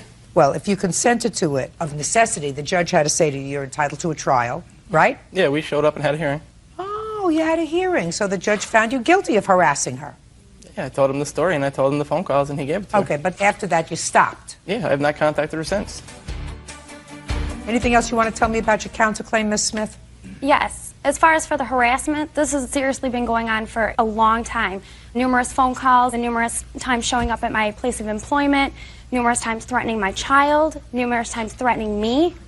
He's physically assaulted me. After he physically assaulted you, did you remain in the relationship? No. When, according to you, was the first time that he physically became violent with you? On August 7th. So that was about the time that you were breaking up? That is correct. Okay, so this wasn't a history, as you indicated? No. Fine. And what did he do to you on the 7th? On the 7th, he shoved me into a wall and left me captive in the closet of our apartment until I had talked to him. I don't understand that. Our closet is a small room. I was in there actually packing some clothes, and he stood in the doorway and refused to allow me to leave. So he kept you captive there? Correct. Because he wanted to talk to you? Correct. He's over it. You get over it. He's finished, right? Correct. Going to stay away from her? Going to get you $148? Correct. Leave her alone? Without question. You made a bad choice. Put a period. Move on. Counterclaim is dismissed. That's all. Kristen Schumacher is suing family friend, 25-year-old Evan Graham, for the balance on a boat. Evan says Karen sold him a piece of junk. Ms. Schumacher, you sold the defendant a boat. I did. Defendant was somebody that you knew? Yes. And you had an arrangement. He gave you a deposit, and he took possession of the boat. He was supposed to pay you the balance in a week or so. He never paid you the balance. You want the balance on the boat. Correct. And Mr. Graham says that he relied on your friendship, that this was a good boat. It ended up being a lemon, and you ripped him off, and he's not paying anymore. Yes. How old are you, sir? 23. You work? Yes. What kind of work do you do? I own my own plumbing company. Very good. So you're in business? Yes. You deal with contracts, is that right? Yes. When did you buy the boat, sir? It would have been the end of August. Give me the date. August 18th. And that's when you agreed, is that right? Correct. Yes. What was the price you agreed on, Mr. Graham? $3,500. So there was an offer to sell the boat and an acceptance of the price, correct? Correct. Was this a verbal contract? Yes. And you gave her a deposit? Of $800. And you took possession of the boat? Correct. And then what happened, Mr. Graham? I bring it out to the lake to test drive it, and I want it run. Why didn't you make an arrangement with Miss Schumacher for a test drive of the boat before you bought it? Because she was a family friend, so if there was any problems, we could work it out. Who said that? It's an assumption. What did you do with the boat? I bring it to a mechanic, spent $1,200. Just a second. Did you take it out on the 18th? Or did you take it out later? It might have been the 19th, I don't remember. Was it the 18th or the 19th? He purchased it on the 18th. I tabbed and licensed it for him the morning of the 19th. Then he took it from the property about 10 a.m. in the morning, I believe. On the 19th? On the 19th. When did he call and tell you he was having trouble with the boat? On the 20th. Okay. And you took it to your mechanic, you put in $1,200. Mm-hmm. Correct. And you were satisfied that it was done? Yes. So you took it back to the water. When? It would have been roughly about a week after I purchased it by the time he was done the work. So the 27th? Yeah, roughly. So I bring it back out, and now with it running correctly, I hit the throttle, and the whole transom with the motors mounted to almost broke right off the boat. Mm-hmm. And the gas tank came completely disconnected and spilled gas all over the floor of the boat. Mm-hmm. So I'm in the middle of the lake with a boat full of gas, and the transom's completely cracked. When was the last time, Mr. Graham, that you drove this boat? Early September. No, I'm talking about before you purchased it. I've never drove the boat in my life before I purchased it. You purchased the boat. You waited until the boat was titled in your name till the next day. Then you came and got it. You had trouble with it. You buy a used boat. That sometimes happens. You took it to your mechanic. Your mechanic had the boat for an entire week. And I'm not prepared to say that whatever he did to the boat had no causal connection to what the trouble was that you ultimately had with the boat. I don't know, quite frankly. All I know is that you and Ms. Schumacher had a contract, and you have to abide by the terms of that contract. Do you understand? Not completely, no. Well, I tried to explain it to you in the most simplistic terms I can. Would you like me to use monosyllables? No, maybe you could explain the part about if you have a contract and she says it runs good and it's structurally sound and it's not. Doesn't that void a contract? You have a writing that says that she is selling this boat in good running order, no mechanical problems, and you're buying the boat contingent upon that? Do you have that? No, it was a verbal contract. Your verbal contract is the simplistic one, Mr. Graham, because if I were to ask her whether she tells me that she guaranteed to you when you purchased that boat that she said it was structurally sound and mechanically sound, what do you think she's going to tell me? Your Honor, I did tell him the boat was running well. You told him it was running well. The last time you rode the boat was when? The summer before, which would have been the end of August, last week in August. So you hadn't driven in it. That's right. For 1 year. Right. It was parked for the winter because it's a small ski boat and you don't take it out in winter. The last time you rode the boat, was it running well? Ran fine. Did you know the boat had been sitting there for a year? Yes. Out of the water? Yes. Mr. Graham, you owe her the money. Judgment for the plaintiff in the amount of $2,200. That's all. Erin Creatia says her boyfriend's ex, Tanya Cruz, vandalized her car by kicking it. Ms. Creatia, the defendant is your current boyfriend, I assume this gentleman over here, your current boyfriend's ex-girlfriend. And they had a relationship, must have been for a while because they have 2 children together. It is your complaint that Ms. Cruz was in a snit about something, and when your boyfriend went over to her house to pick up or drop off the children, he was using your car, and she took out her frustrations on him by kicking your car and causing damage. Ms. Cruz says she would never do such a thing, right? Right. When did this happen? April 22nd. You weren't there? No. But the boyfriend was there? Yes. And his name is? Ben Mojica. Mr. Mojica, would you stand up, please? Next to her. How many children do you have? 2. How old are they? 7 and 6. 5. How long did you and Miss Cruz live together? It's about 10 or 11 years. Never married? No, ma'am. How come? Just didn't get married. Couldn't afford to. Shh. Did you ever ask her? No. Excuse. What? He was going to buy me a ring, but I told him not to bother, so. Did you tell him not to bother after your first child or your second child? After my second one, when I knew that things were going pretty much downhill. You couldn't have a clue to that before you had children with him? No, he was actually a pretty good guy at that time. He just seemed to have went down the tubes, going to jail, getting into things that I don't want around my children. Who is this man? My uncle. Uncle. Just seems a little odd to me that life has changed so much over the last 20, 30 years. That people live together 10 or 11 years. They don't want to make a commitment to get married, but they don't feel as if having children is a commitment.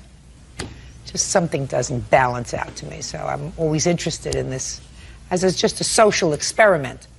Do you understand that, Ben? Yes, I do. Okay, so on the 22nd of April, what were you doing over at her house? They were having a toy party. What is that? An adult party, like toys, dolls and things like that. No, it's like lotions and stuff. What? Lotions. It's for adult. It's for an adult toy party. I shouldn't have gone any further. I thought it was a toy party for children. My mistake. Okay, so you were having an adult party. Right. Okay, go ahead. Well, I was with the kids, with Marcus and Tiaja. We were at Lori's house. Who's Lori? A friend of hers and mine. And Marcus and Tiaja were there with me. I had picked them up. Your 2 children? Yes, at the daycare earlier in the day. And I had called Tanya. Then she had informed me about they were having a little party, and her sister, Michelle, was down here from Hartford. And Michelle also has 2 children. And she just had one, so he wouldn't know anything really what was going on. Xavier would know. So she asked me, Ben, can you come and pick up Xavier? Who asked you? Michelle did. That's her sister. So yes, her ma'am. Let's get to the story a little bit faster. All right. Sir. So far, you're doing her fine, but we got to get there because I have other things to do. I'm sorry. Okay. So her sister said, "Can you come and pick up Yes, can you come and Xavier, pick up who is Xavier? how old? About 11, I believe. How old is Xavier? He's 10. 10 or 11. You always quibble over a year. So they wanted you to come pick him up because the party was inappropriate for him. Yes, for him. Okay, so you went to pick him up? So I went to pick him up, and Marcus and Tiaja were with me at Lori's at the time. Marcus was hungry, and I had just ordered Chinese food. And I told Erin, and I told Lori, hey, I'm gonna leave him. He's hungry. He'll just have something to eat. Can you watch him? She said, sure. I took Tiaja with me, which is my daughter. She wasn't hungry? No. She's always hungry. Don't do it again. Right. You want to know why? Miss Cruz, because if I see that you can't control yourself in the courtroom, how am I going to believe you when you tell me that you wouldn't dare do what she says you did to her car because you don't have a temper like that? You can control yourself, right? So far, it's been twice that you haven't been able to control yourself, or 3 times. You get me? Yeah. Even your uncle gets me, right? Yes, ma'am. All right. Go ahead. So when I pulled up to pick up Xavier, Tanya was outside and Michelle was outside with her baby that she just had. So she came out to show me. I'm real close with them and stuff. And when she came outside, I said, oh, Michelle, there's your new baby. I'm getting out of the car. And she kept asking me, where is my son? Ben, where is Marcus? Where the F is Marcus? And I'm ignoring her because she gets loud and she's always doing that. And Tiaja, I look at Tiaja and I saw in her eyes, she was getting, right, like, what's her mother going on? was acting inappropriately. Yeah, so I said, Tanya, relax. Why do you guys? She goes, no, where the F is my son? Pa, pa, pa. So I kept ignoring her and I'm talking to Michelle. She said, you want to ignore me? I don't know if she chose those words or whatever. She went right around us and started kicking the car. And that's when I got off, obviously. And? There was people around, and I said, you guys saw that, right? You guys saw what she just did, right? Right? And everybody's like, all of a sudden, nobody saw anything except one kid. He saw it, and I have a police report. I'd like to see the police report, please. And he's Can't control yourself? He's a minor, Your Honor? No, can't control yourself? I'm just trying to, to put my hand. What do you think? You think that I'm not going to let you speak? Do you think that this is only a one-sided case, that only he gets to speak? You do know that both sides get to speak, right? Miss Cruz, in their turn. What's Uncle's name? Vincent. You get it, Vincent? Yes, ma'am. You get her, Vincent? Yes, ma'am. Good. Because you're going to have to make a very important decision, Vincent, as to whether or not you want to speak later. Okay.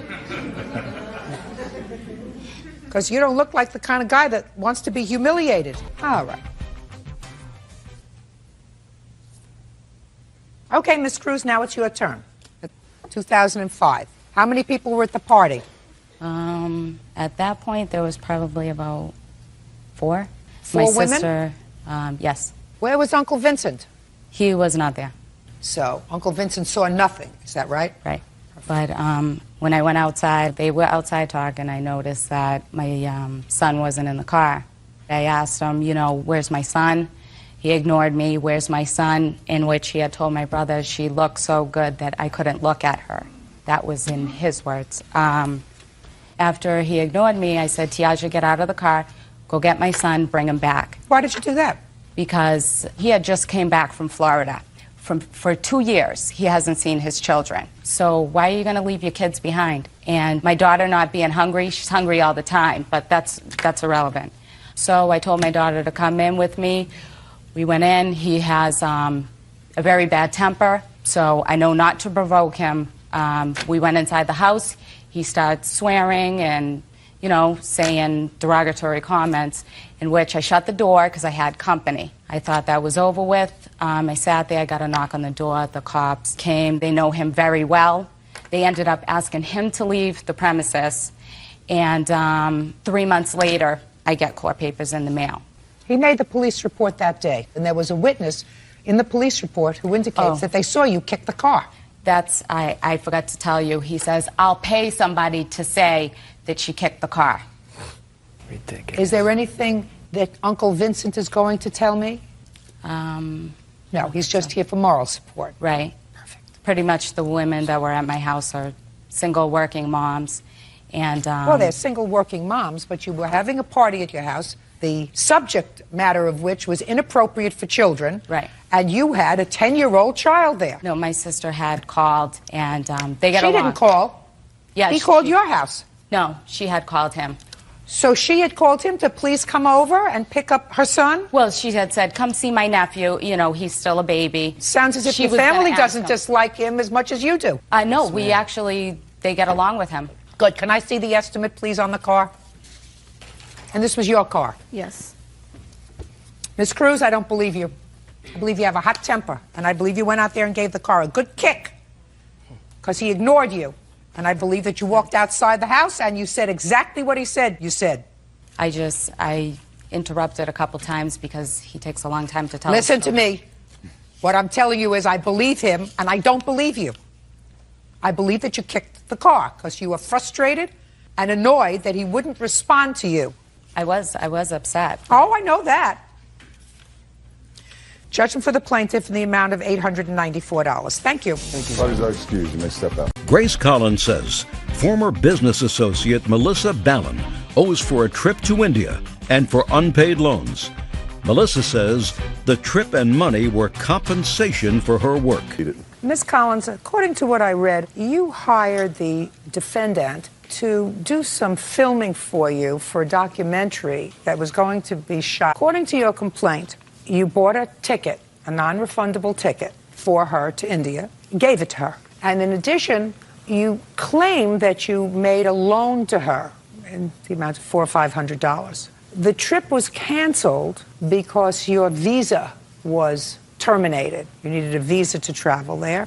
And the defendant kept the ticket and refuses to give you back your $500. The defendant says you told her to keep the ticket. She used the ticket. She went to the Cannes Film Festival. The trip was canceled not because of anything she did. She had given up her housing in anticipation of going with you. She says she doesn't owe you anything. The $500 that you did in fact give her were for expenses that she incurred.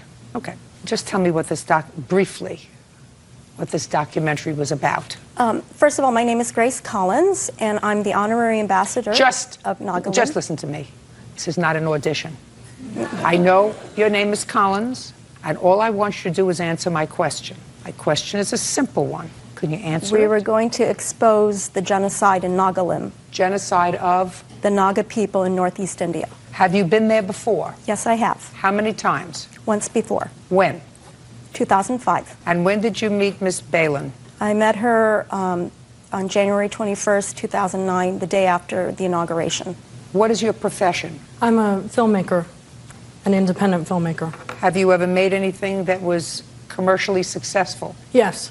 Yes, What? I've produced 5 feature films since the age of 19. Is that how you make a living? You could call it a living, yes. No, I'm asking you what you call it. It's not quite enough of a living, but it is my What do sole you do? source of income. It is your sole source of Yes. income? Okay. Tell me about the trip to India. We were planning to go on February 8th, from like February 8th to the 17th. And what arrangements did you make with her for payment? That I would just pay for her air ticket and visas. What about her expenses? There would be no additional expenses. Well, how was she going to live there between Oh, the 8th the and Nagas 17th? would pay for everything, the hotel, food, and everything. Plus- That's how they host. And all the expenses. Mhm. Go ahead. All of us got our visas, except for one gentleman that she was bringing to the table. How much did it cost to get your visa? $73 a person. Okay. So she had to fly up from LA to San Francisco because there is no consulate that could do it in such a short amount of time. So she flew up to San Francisco, and then she called me from San Francisco subway station and said she lost her wallet, and therefore I would need to pay her some more money. Well, how much money had you given her to fly to San Francisco? $350. Go ahead. And then on 2 days before we were to leave, I got a call from the Indian consulate that my visa was revoked. Prior to that, the minute I got the visas, I purchased tickets online. And this is how I travel. You can see proof that I got my visa and all the travel Well, that your I've visa done. was revoked, and you got the airline ticket, and the airline ticket was non-refundable. I did not realize that, but I've never it was. canceled a trip before in my whole life. You say that the airline ticket was non-refundable. That's what they told me. Fine. If- and how if much I was, may, Your just a Honor? second, how much was her ticket? $1,114.40. Okay. When did you cancel the trip? Well, the minute we heard our visas were revoked. What date? February 6th. And when did you call the defendant and let her know that the trip was going to be? The same day. Okay.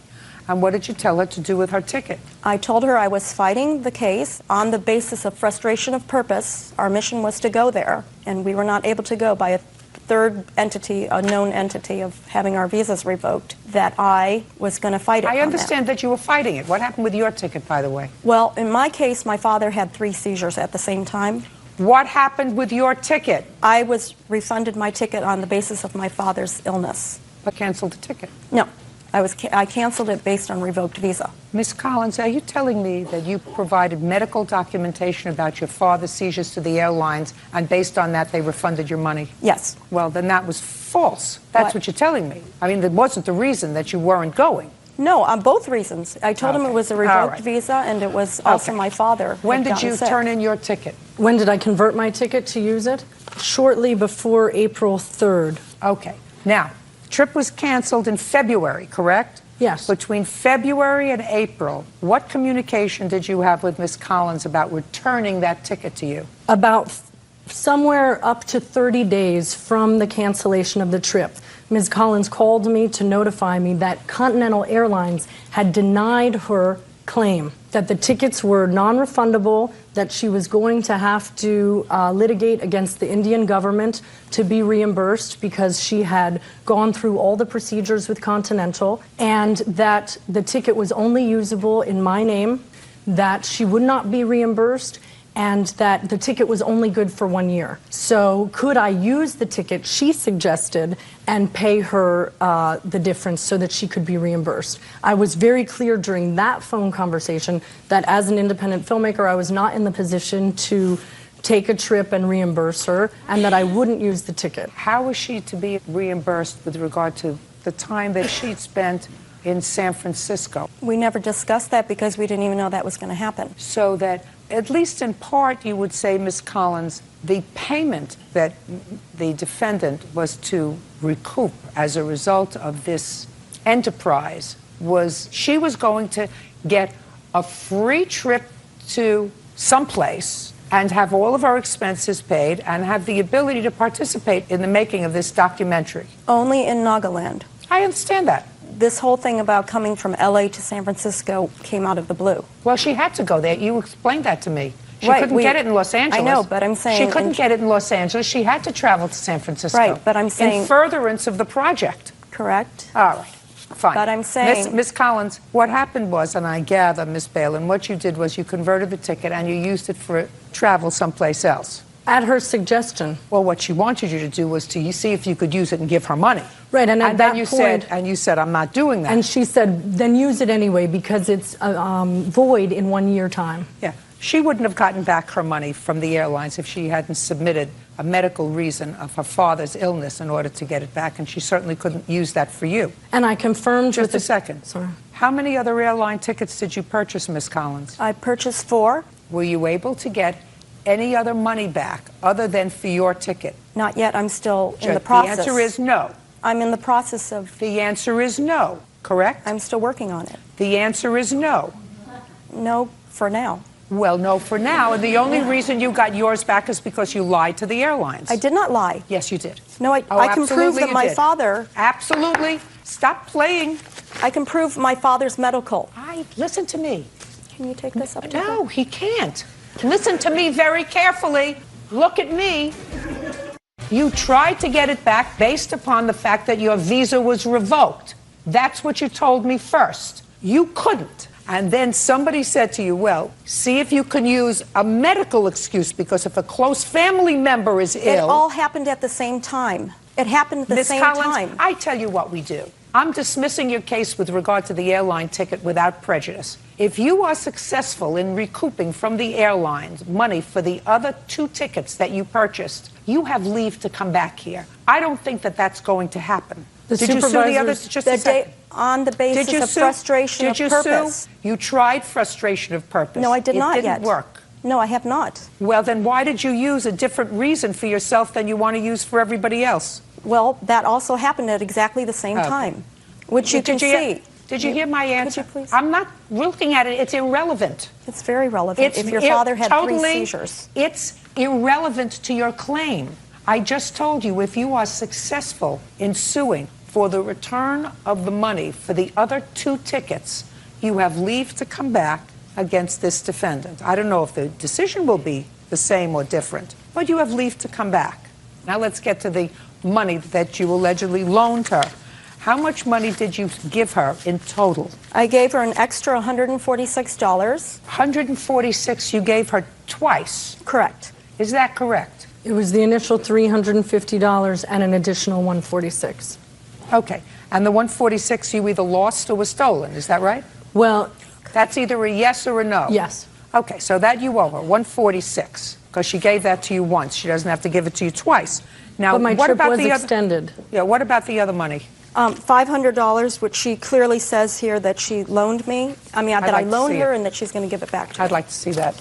And can I present as well the email?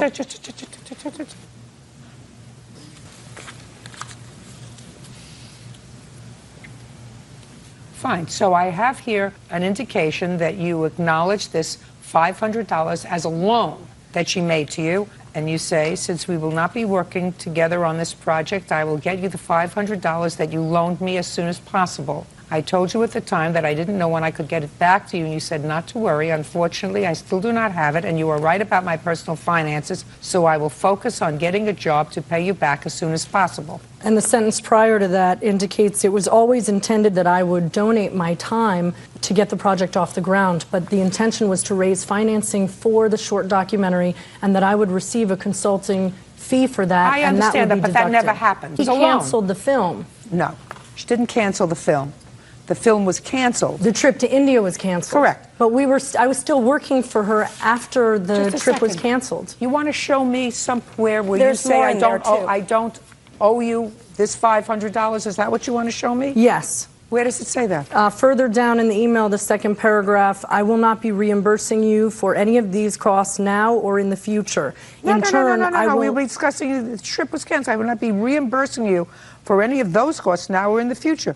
In turn, I will not be billing you for any of my time or for the week I lost trying to procure visas in San Francisco. Okay, but you owe her the $500. It was to be deducted from my salary. No. You owe her the $500. Stop it.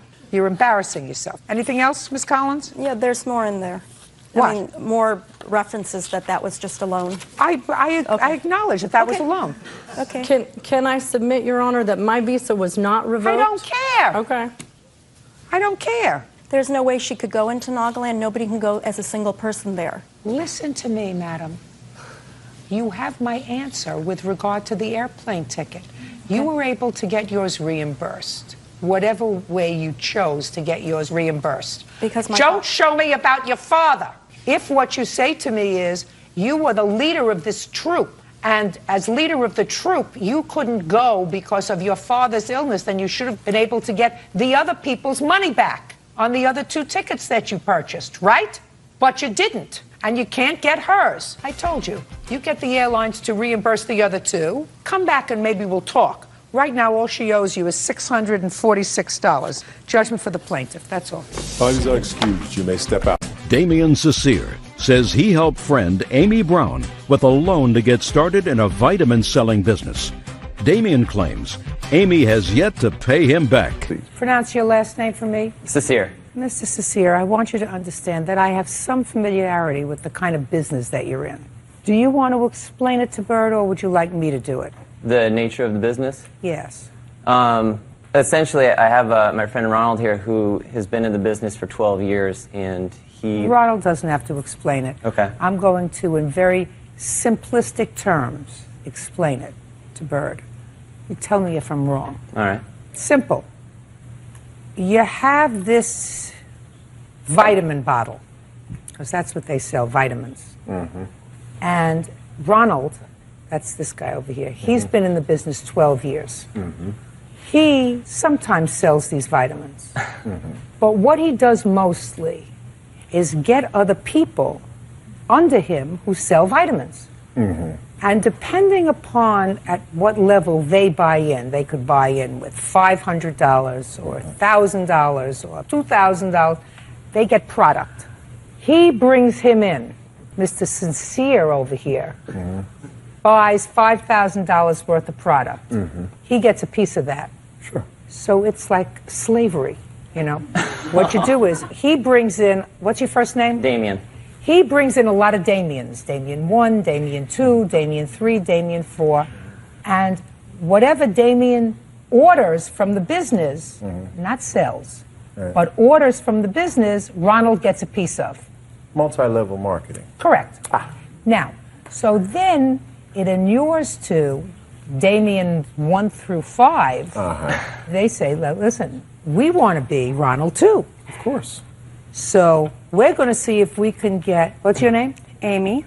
A whole bunch of Amy's under us to buy as much product as he can, because they get a piece of whatever Amy buys. Of course.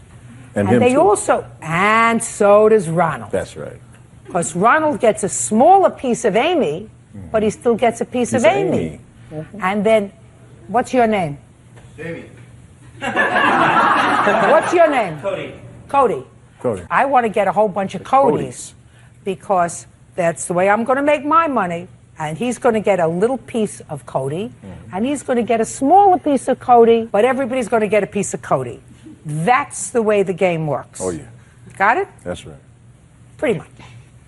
Now, you also reach certain levels in this business because if you're a master, or if you're a guru, or if you're a titan, or if you're an Ogatunji, whatever it is, what happens is they give you perks. Oh, yeah. Do you get perks in your business, like a car? If you get high enough, you do. Yeah, I'm not there yet. You think this is a scheme that I haven't been through a couple of times in my life? No, I didn't say that. All right, I got it.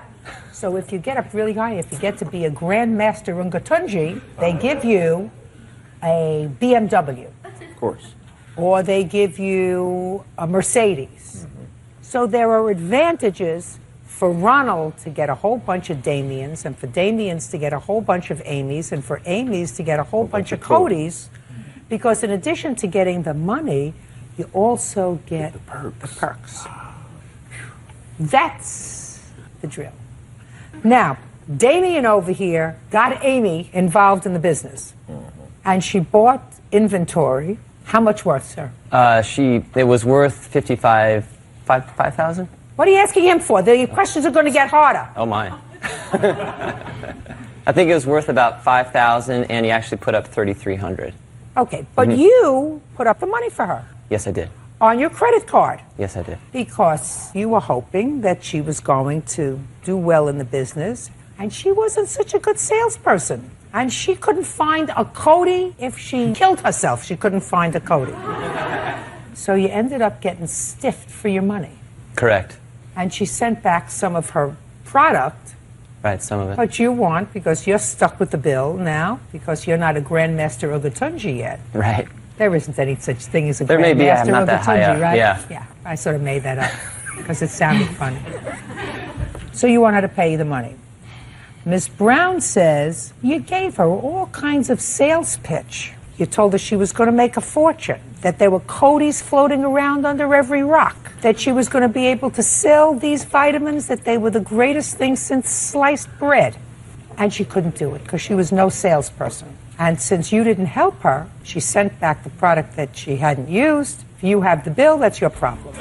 Okay, we have certain things that we understand. We understand that he bought in for $3,300 and put it on his credit card. That is an agreed state of fact. It is also agreed that you agreed to pay him back that money for starting you in this business. This was going to be your business. You were going to be a grand female Ugatunja. Didn't work out. Wasn't your thing. So what did you do? I asked for his help several times. How did you do that? Either phone conversations or via email. And what did he say to you? Usually it was, yeah, we need to get together and talk about this, which never happened.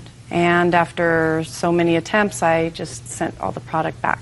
And what did he say? He was fine with it as far as I knew.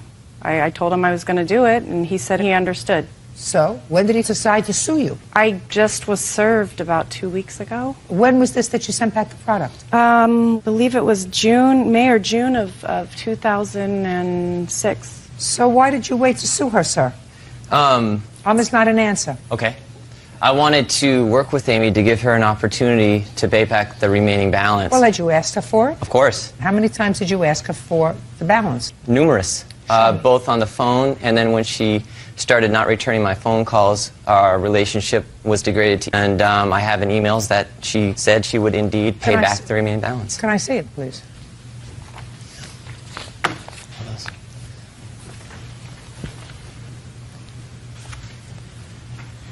May I say something else, Your Honor? Yes. I absolutely did make every attempt to not only talk to Amy on the phone, but to get together with her, to involve her in opportunity meetings. Ronald also met her in Anaheim for a meeting. I feel like we put forth a very fair and aggressive effort to assist her with this.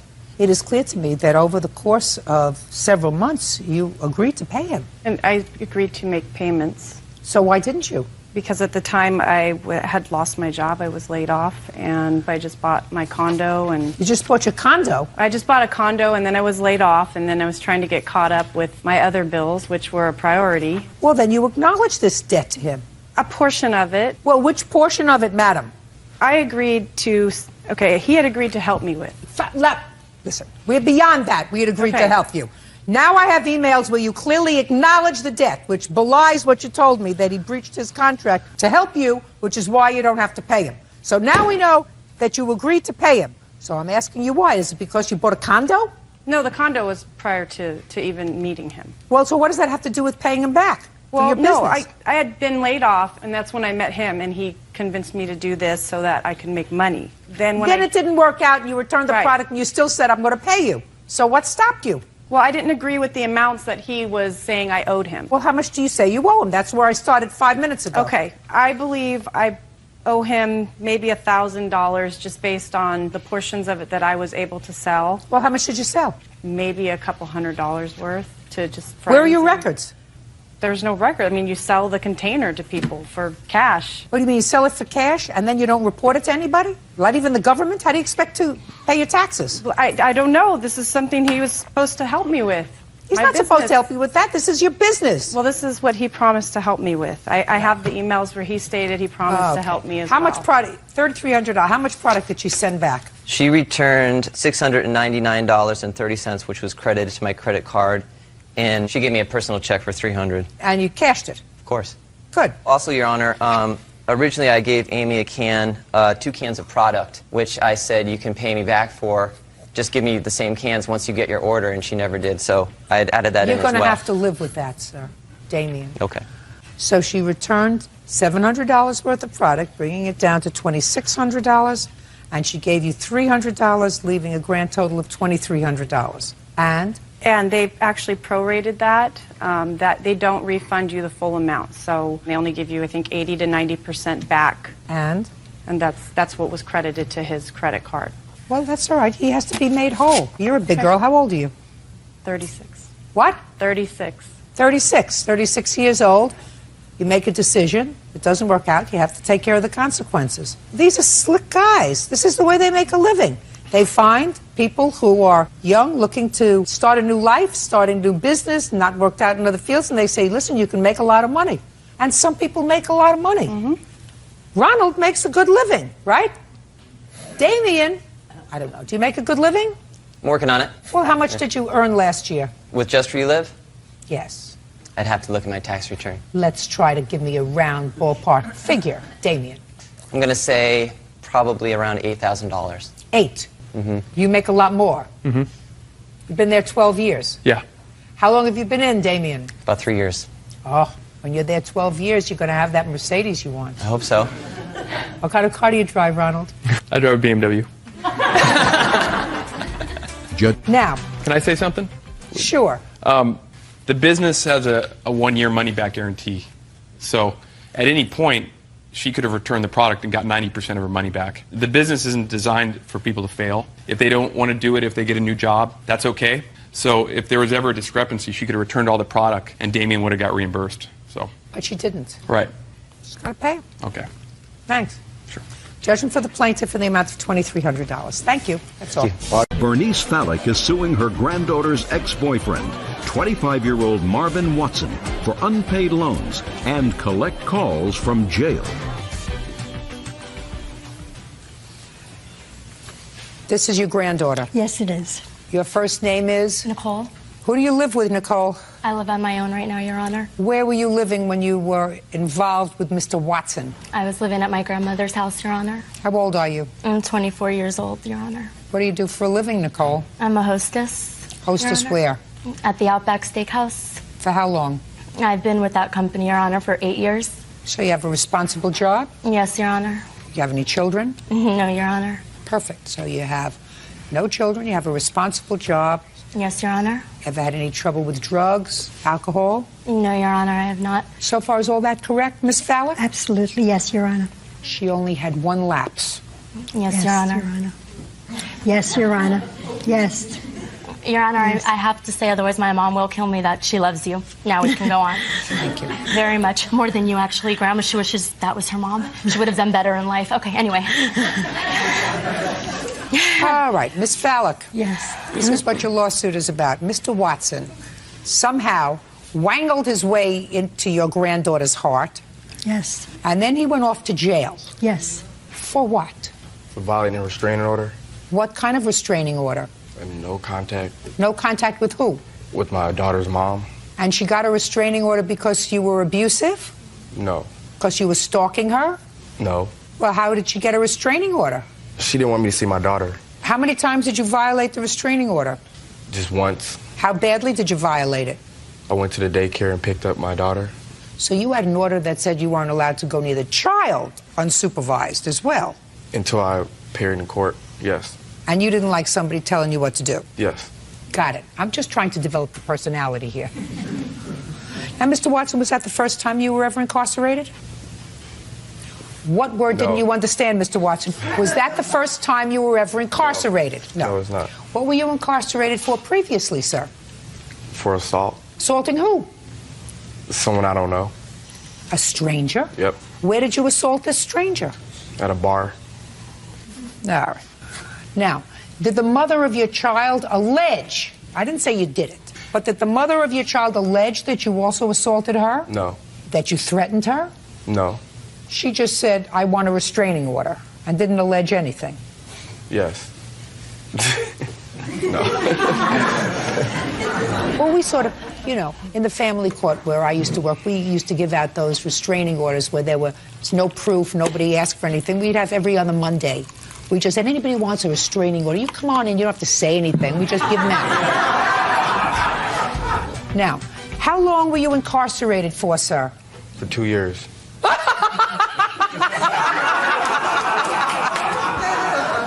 You were incarcerated for 2 years for violating a restraining order? Oh, well, the first time when I got arrested, for the restraining order, I was only in jail for 3 months.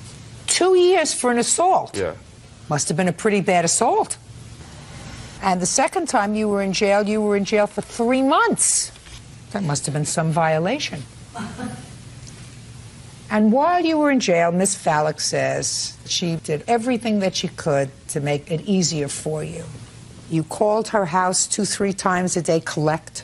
And how much was your phone bill? A total of $563. Is that for the 3 months? It was 3.5 months. 3.5 months. And then she gave her granddaughter money so that she could put the money in your bank account because you didn't like the prison food. Yes. Tell me what he said to you.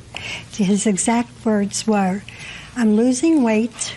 I cannot eat the prison food. I need to buy food in the wherever. I don't know anything about prison. Commissary. And also, he said he needed toiletries, and he played on my sympathies. I really felt sorry for him.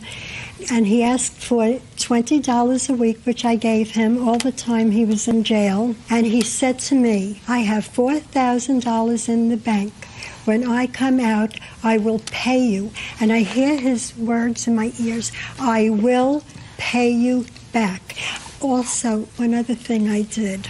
The night he was arrested, he called my house. He asked if we could please pick up his keys at the jail and bring his car, because he was afraid it would be vandalized, and bring his car to my development and put it in my parking spot, which I did until he came out. How much did that cost you each month? I broke it down. It was $45 a month, but December, he came out around December 18th. I just did half, and that came out to $157.50. And the $20 a week, how much was that, Miss Fallick? $260. You used to go to visit him? Yes, Your Honor. I went a few times to visit him. That's when I would go to leave the money on the books, Your Honor. I would do that all on the same day, Your Honor. Well, what happened when he got out of jail? He got out of jail, Your Honor, and he did make an attempt. He paid my grandma $31. He said that was his tips that he made for moving, Your Honor. And then after that, Your Honor, he said that we're not getting the rest of our money and to take him to court. Why is that, Mr. Watson? I never agreed to paying Miss Fallick back or Nicole back any money. I never asked any of them for the money that they was giving me. Nicole offered to help me out. Nicole said that don't worry about any of the costs, it's inexpensive. I don't owe them anything. She was being nice out of the kindness of her heart. I never asked them for anything. Who's kind hearts? Out of hers and her grandma's, I guess. I never asked them for anything, not one dime. Did you have to, sir, give permission to have the jail authorities turn over your car keys to Nicole and or her grandmother? Or do you think that the jail turned over your car keys to anybody who said, I came for his car keys? Do you know what I'm talking to you about? Do you know what I'm saying to you? You will not think faster than I, Mr. Watson. You are not that smart. When you were incarcerated, they came and picked up your car keys.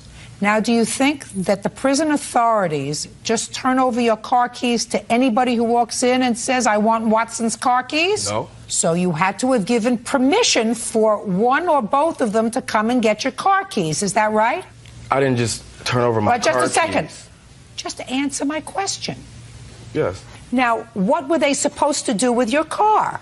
Nicole was, my mother was picking up my car.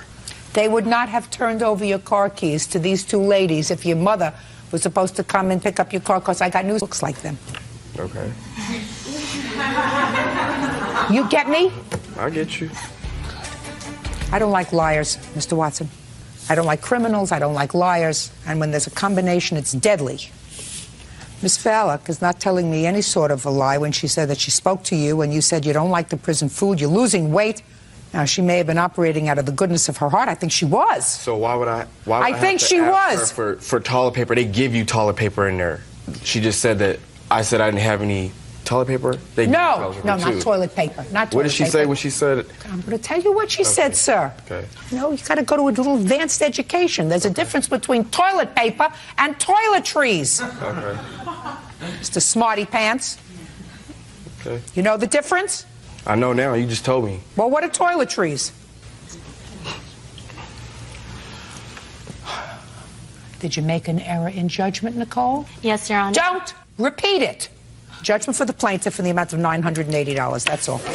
Child care provider Summer Oliver claims former employer Jamie DiMarino owes for unpaid wages. Jamie is accusing Summer of being a neglectful babysitter. Miss Oliver, it is your claim that the defendant owes you some money for babysitting services, and the defendant says you've been paid. She's counterclaiming because she says because you were such an inefficient sitter, she lost money. When did you start babysitting for a child or children? 2 children. We had an interview on the 5th of January, and then she started the 8th of January. And how did you find her? My father had given me her number because she was running a local ad in one of the papers for daycare. So how old are your children? I have a son that will be 3 in a couple months, and my daughter just turned 6. All right, January 8th is when she started, and what was the financial arrangement? Anywhere from $150 to $170 a week. Now, the first week that you babysat, did she pay you? Yes. And the second week? Yes. So we're talking about 1 full week of $150 that you claim she didn't pay you for. The last week of her 2 weeks' notice. What do you mean the last week of her 2 weeks' notice? She gave 2 weeks' notice. She paid the first week, and she didn't pay the last week. What days did she bring the children to you during that second week? The last week, Monday, she brought both her children. Tuesday, she called me, and she said that she had been out drinking the night before, and she was hungover, so she would not be bringing her children Tuesday. That's Tuesday? Yes. Yeah, that's not true. Wednesday, she brought both her children. Her little son had a terrible diaper rash, and he had diarrhea at my house that day. I called her to come pick her son up because he was ill. I actually had to take him upstairs and bathe him because he had defecated all over himself and all down my carpet. Okay, go ahead. The next day, Thursday, she brought him. He had defecated in his pants. So he was soiled again? Yes, he was. What about her daughter? Her daughter had diarrhea that morning, but she went to school. Oh, she's 6? Yes. Just a second. But she was there at your facility, at your home? Yes. The daughter, until she went to school? Correct. Okay. And Friday? Thursday, when she came to pick up her son, I called her and said, he cannot stay here. He is ill. I have got to put my other children in high chairs and fasten them in, and I have to take care of him. And it's dangerous. It's not respectful to my other kids or for me. I said, you need to pick him up. And she became very angry, saying he was not ill, and she tried to pass it off. Okay. Ms. DiMarino, why did you give your 2 weeks' notice? It's because I noticed that the level of care wasn't necessarily where it needed to be. The week right before I gave my 2-week notice, my son had his hand slammed in the door. He was unable to use his hand for a couple of weeks. His fingernails, in turn, fell off. I was never notified. I was never called. The first time I found out about this was when I arrived at her house. Now, my children seem to like her. However, she did not work well for me. Sometimes my job demands that I stay later. I can unfortunately never count on her to do so. I realized I'd made a bad mistake, and my previous child care provider had been in Egypt on vacation for over a month, so I decided to go back. I gave her my 2-week notice. When you gave her your 2-week notice, the first week your children went to her home? Yes, ma'am. Every day? No, ma'am. She went to the funeral that week.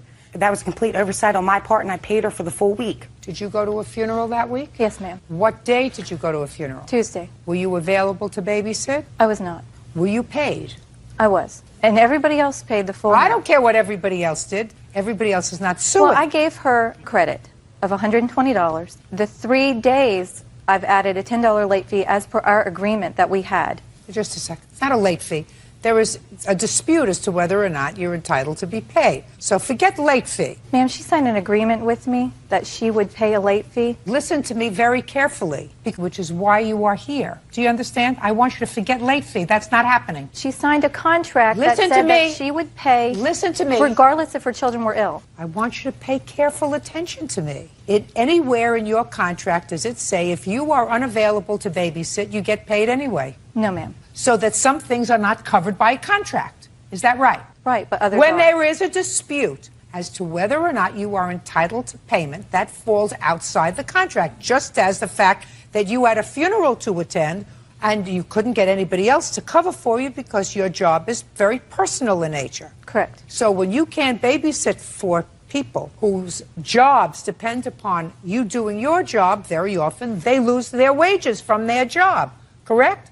Do you understand? Yes. That's why sometimes contracts don't cover every eventuality. You are not entitled to be paid for the day you took off. I'm not asking for that. But you were paid. That's why I gave her credit the next week. But you were paid. Well, if you gave her credit the next week, let us assume that you're entitled to $150 for the week. That would mean that you are really only entitled to $120. Yes, ma'am. And you're suing her for $150. So now we're down to $120. Now, you explain to me why you don't feel as if your children went there Monday, Tuesday, Wednesday, Thursday. Yes, ma'am. They were not there Tuesday because I had some prior arrangements. That has nothing to do with her. Absolutely. That has no use. You have to pay her for that. I had every intention upon paying her. Had my son came back being said that he was sick, which is what I told Miss Oliver on Thursday when she called me and said, you are aware you do owe me $120. And if you do not pay me by Friday at midnight, I will start adding $10 late fee. I said, that's fine. You're entitled to do whatever you need to do. However, my son will be at the doctor's at 4:30 today. If he is given a clean bill of health, I will not pay you a dime. If it is said that he was sick, I will pay you. My son was taken to the doctor. He wasn't sick. There was nothing wrong with him. She's the only person. Show me the doctor's letter. Yes, ma'am. My doctor is semi-retired, so all I could get was their notes. He won't be back until Thursday. State of Virginia will not release the records to you. Well, then that's not particularly helpful. I know it's not. It's the best I could do because Dr. only comes in a couple times a month. However, I have a statement from my sitter. I don't need a statement. I don't read statements She's from giving you. I birth in don't 2 weeks. read statements from your sitter. She can't. I don't read statements from your sitter. Yes, ma'am. Okay. You know, sometimes when a child has an upset stomach, it doesn't necessarily mean that they're sick. Yes, ma'am. But sometimes it does. And sometimes, if the daycare provider believes that the other children in her care are at risk, yes, ma'am, then the prudent thing for her to do is to say, listen, I don't want to risk the other children's health here, So, but there's no question that you owe her $120. Even for the fact that I paid a separate daycare provider for that whole entire week, and she kept my children for 3 hours. Listen, if for some reason you were unhappy, I was. You should have done what every reasonable parent does, which is not send your children at all. If you questioned her ability to care for your children. What? According to her contract, I would have been liable. Are you kidding me or what? That's what it says. No, are you kidding me or what? I mean, thought. You're telling me that you question her ability to care for your children, but according to the contract, you'd be liable to pay for them anyway, so... I would, unless without 2 weeks. Yes, ma'am. Let me ask you this question. You take your children to an amusement park. Yes, ma'am. And you buy your ticket. Yes, ma'am. And after you buy your ticket, somebody in the amusement park says to you, you know, I heard that yesterday 4 children were killed on that ride that you're going on. Now, you got your ticket in your hand. What do? You don't go. You don't, just a second. You don't go. You take your ticket, you throw it in the garbage because you're a mother, and you say, I'm not taking any chances. I don't care if I lose the $1.50 or the $3 or the $6 on the ticket. I'm not risking my children on a ride that could be dangerous. So if you question the ability of a daycare provider to provide for your children, irrespective of whether you owe them the money, you don't take them. Which is why they didn't come back. Just as you don't take them. You don't say, I'm liable to pay. Hey, I'm liable to pay the money, which is why I sent them. Now, that's what you just said to me. You said you sent them because you were liable to pay and anyway. There was no immediate danger, except for the fact that when she said there was something wrong with my son, nobody else observed this except for her. Oh, I don't believe that's true. Miss DiMarino, observed it. Miss DiMarino, I don't believe that she sent your son home with you and called you when she felt as if the child had an upset stomach, had a bad stomach. Could have been a virus, could not have been a virus, whatever. My sense is that she sent him home as much because it was a pain in the neck for her as anything else, because she says she had other children to take care of, and she was devoting all of her time to take care of your son and cleaning her carpet, which was irritating to her. Well, that's unfortunate. That's what you have to do when you take care of little babies. That's what you get paid for. In any event, you owe her $120. It was a bad experience. You got to pay her. Stop being a crybaby. If you didn't take your children there at all, and you said to me the last week, look, I felt my children were at risk at her house. Wow. And therefore I'm not taking them, and you didn't take them, I might have had a little sympathy for you. But you took them. I have zero. You owe her $120. That's all. Thank you. Your countersuit is dismissed. It's nonsense. Your countersuit for your lost wages when she couldn't take care of your child, it's nonsense. It wasn't for that. Yes, it was. No, ma'am, it was for the fact of, it wasn't for when she couldn't take care of my children. My countersuit was for when I had to miss a whole day of work because it was President's Day. She forgot to inform me she would not be taking care of my children. It was President's Day. I showed up with my children in tow, and I missed a whole entire day of work. Which day was that? It was President's Day. February 19th. February 9th. Is that in your contract? It is. I take off all state holidays. Is it in the contract? Yes, it is. Show me. That's all. Just has to be in the contract. That I take off all state holidays, and if she did not know what state holidays were... Just show me. State holidays are observed, and I will generally not be providing care on those days. Correct. However, if needed, it can be arranged for an additional $40 a day. She did not ask me to. Just a second. Why? Because those are the days my husband has off, and that's when we spend family time together. I did not take a vacation during the year like a lot of other daycare providers do. Please ask for a list of state-observed holidays. Did you ask for that list? I didn't need. I knew. Did you ask for that list? No, ma'am. I have a calendar. So you know it was state holiday. I did, and I thought I had arranged that she day did not. until I showed up and she answered the door in her pajamas 15 minutes later. Just a second. What do you mean you thought you had arranged for her to Because take care? I said I needed to work. I was aware that it was President's Day, so was she. I said I have to work on Monday. She answered the door in her pajamas and said, well, I'm not keeping any of my other children today, so I will not be keeping yours either. Yeah, no, you don't got it. When did you arrange to have her babysit that day on the state holiday? The prior week. The prior week. Yes, ma'am. She did not. No, she made that up. Just no. Counterclaims dismissed. That's nonsense. Parties are excused. You may step out. 18-year-old Matthew Johnston is suing his ex-friend's father, Stan Valentine, for damage to his car. Matthew says Stan's son, 18-year-old Josh, dented the hood when he jumped on it. Is your complaint that you were at a party where there was drinking going on, and at that party, this young man jumped on the hood of your car and caused about $750 worth of damage on the car, and you want him to pay for it? That's correct. Now, young Josh says that everybody was drunk. He's not exactly sure what happened, but his father has an interesting defense. So you're going to at this party? It was on or about July 14th. Was it July 14th? I believe so it was. And at whose house was the party? At this girl named Emma's. Her graduating class was the year before me, and I knew friends that knew her. Emma has a last name? I'm not sure what her last name is, ma'am. How many people were at the party? Maybe about 20, a little less. Were you an invited guest? I think it was kind of like just a get-together of the people who had known those people. So I went with friends. So no, I was not. It was easier, right? Yeah. No, you weren't invited No, I guest? wasn't invited. What's the drinking age where you are? 21, ma'am. How old is Emma? 19. Were her parents home? No, they were not. They gone for the weekend? Yes, I believe so, they were. Listen out there in television land. Lock the doors. If you go away for a weekend and you have teenagers, your house will never be safe. That's true. Right, Matthew? Yes. Matthew Johnston says former friend Josh Valentine jumped on the hood of his car when he was drunk. Okay. Now, tell me when it was that Josh jumped on the hood of your car. It was about 11:30 that night. Christopher noticed that a friend of ours, David, he was already past curfew, and he was very intoxicated, and we needed to get him home. So Chris suggested we take him home. So about 15 minutes later, we're outside in the parking lot putting David in. We're all about ready to go. Putting David in the car? Yes, David in the car. And then Chris is in the front seat. Who was driving? I was driving. Your car? Yes. And so I get in the driver's seat. Everyone gets inside the car. And next thing I know, Josh comes out from the left side and jumps on my car. His knee hits the side of the fender on the left side of the car. At that point, I was just furious. I just turned on the car and just left. Went and took David home, went and brought Chris back, stayed at the party for maybe like another hour. Ended up that Andre needed a ride home. His car was parked at Josh's house. Josh as well needed a ride home. Josh was pretty drunk. I didn't really want to take Josh home because he just jumped on my car. Andre said we needed to take him home. Is that right? No, ma'am. Step up. You're Andre? Yes, ma'am. You needed a ride home because you had been drinking? Yes, ma'am.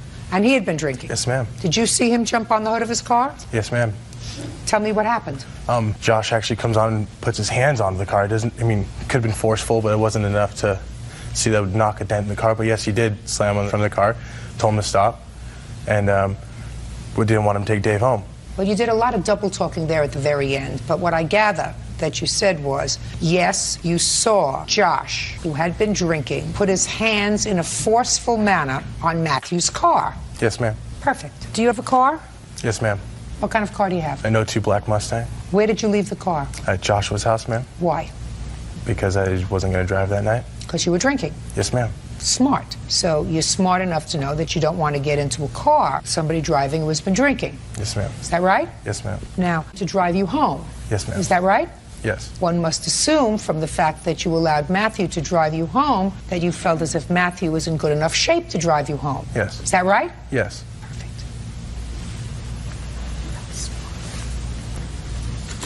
Okay, Mr. Valentine, now I'll hear you, sir. I feel that based on the circumstances, Matthew was in fact drinking quite heavily.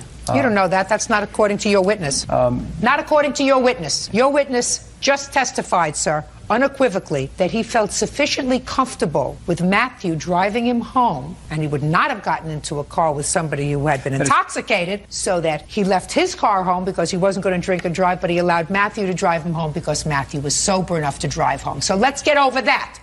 Okay, now you're going to tell me why he's not responsible. Well, maybe he is to a certain extent.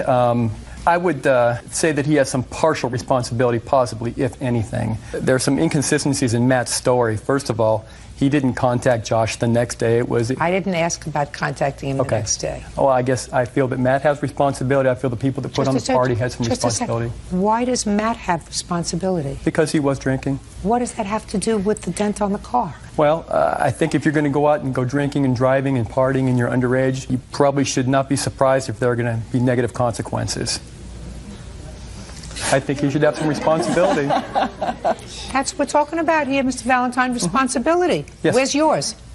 We have maybe some partial responsibility. Which part? Let me hear which part you think you have responsibility for. Maybe a third of it. That was what I felt was fair and reasonable. Well, There is a part of me, sir, that says that I think that you have the right, if you wish, to sue the people whose home this party was held at for inadequate supervision. Okay. If that's what you think you want to do. But you, caused damage to his car. Can I see an estimate for the car, please?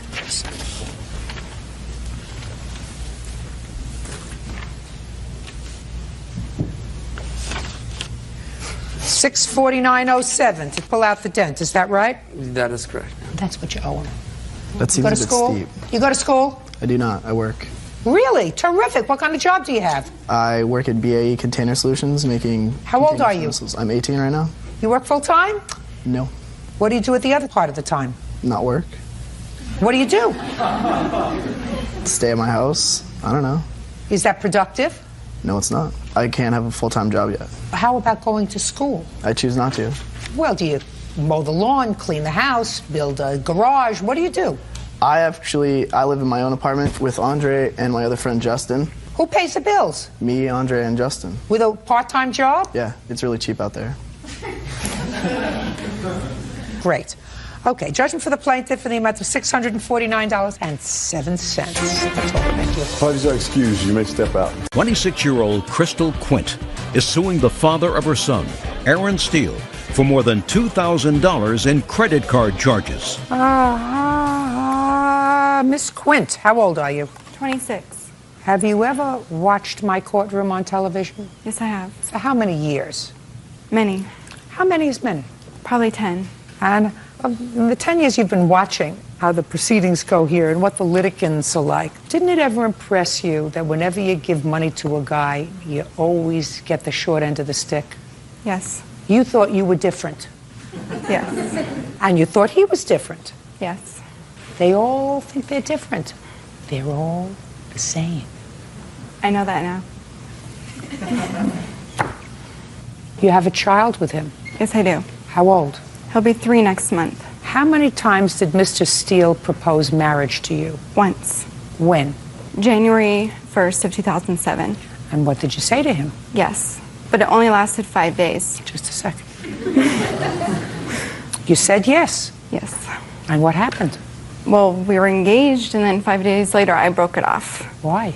Because I found out a huge lie. A huge lie? Yes. But you continued to see him? Yes. And you gave him a lot of money? Yes, I did. And you gave him a credit card? No, I did not. I did not give him the card. I used the card. You let him charge things on the card? Only for his car. And he promised to pay you? Yes, he did. And he didn't pay you? Correct. That was another lie? Yes. After you broke off your engagement with him because of a really huge lie. Now, what part of different from all the other people that you saw over 10 years did you think he was? Okay, Mr. Steele's defense is that's what couples do for each other. She gave me money, and that's what couples do for each other. Yeah, that's what couples do for each other. They help each other out. Okay, Mr. Steele. Well, you helped her out, and she became pregnant, right? Yes. And now you have a 3-year-old child, correct? Mm-hmm. Is this your only child? No. How many other children do you have? I have one other. How old? He's 6. Are you married to his mother? No. You just like to make them, right? Yeah. Now, what kind of work do you do, Mr. Steele?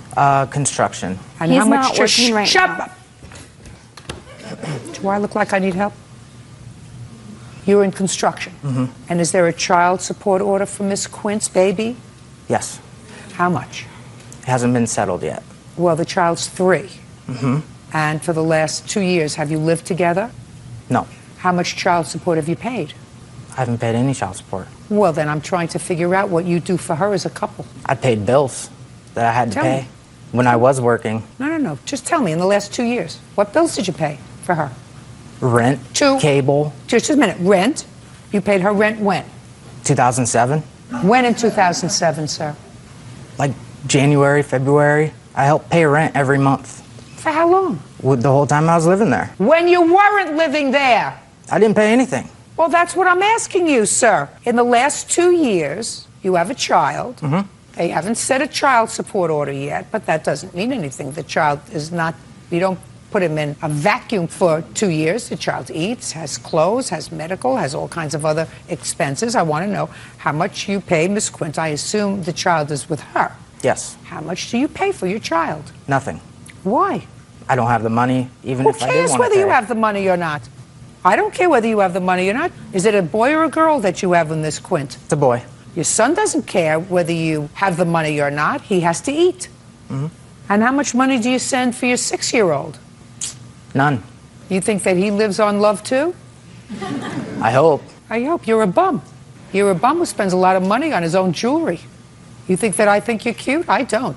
You may get young ladies like this who think that you're adorable.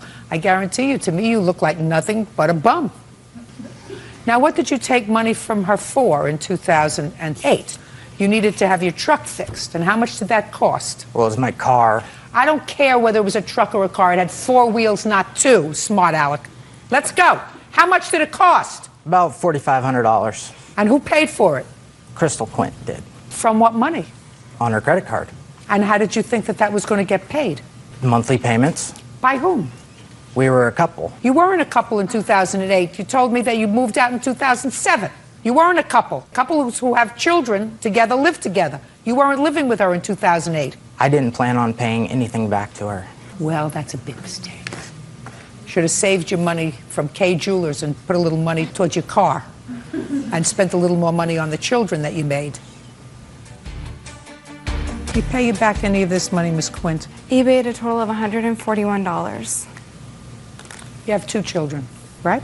I only have 1. You have 1. He has 2. Yes. Do you work? Yes, I do. Who do you work for? I work for a pet shop in Las Vegas. How long have you been working for them? Since the movement, I moved to Las Vegas, so a little over 3 years. You live by yourself? Yes, I do. Who takes care of your son? I do, 100%. He's in daycare when you're working? No, actually, he comes with me, and my mom comes picks him up. You sued him for support? I'm in the process right now. You waited too long. I know. He doesn't do anything unless he has to. I know that now. That's why I did the child support order, is because I've asked him for money, and he won't send me He's anything. a bum. Bums don't do what they're supposed to do. If you have 2 children, you collect cans in the street in order to send them something, because somehow he's eating, right? Yes. And he's got a roof over his head, right? At his grandpa's, yes. Somehow he's surviving. Don't let me hear that you're back with him again. Never. Judgment for the plaintiff.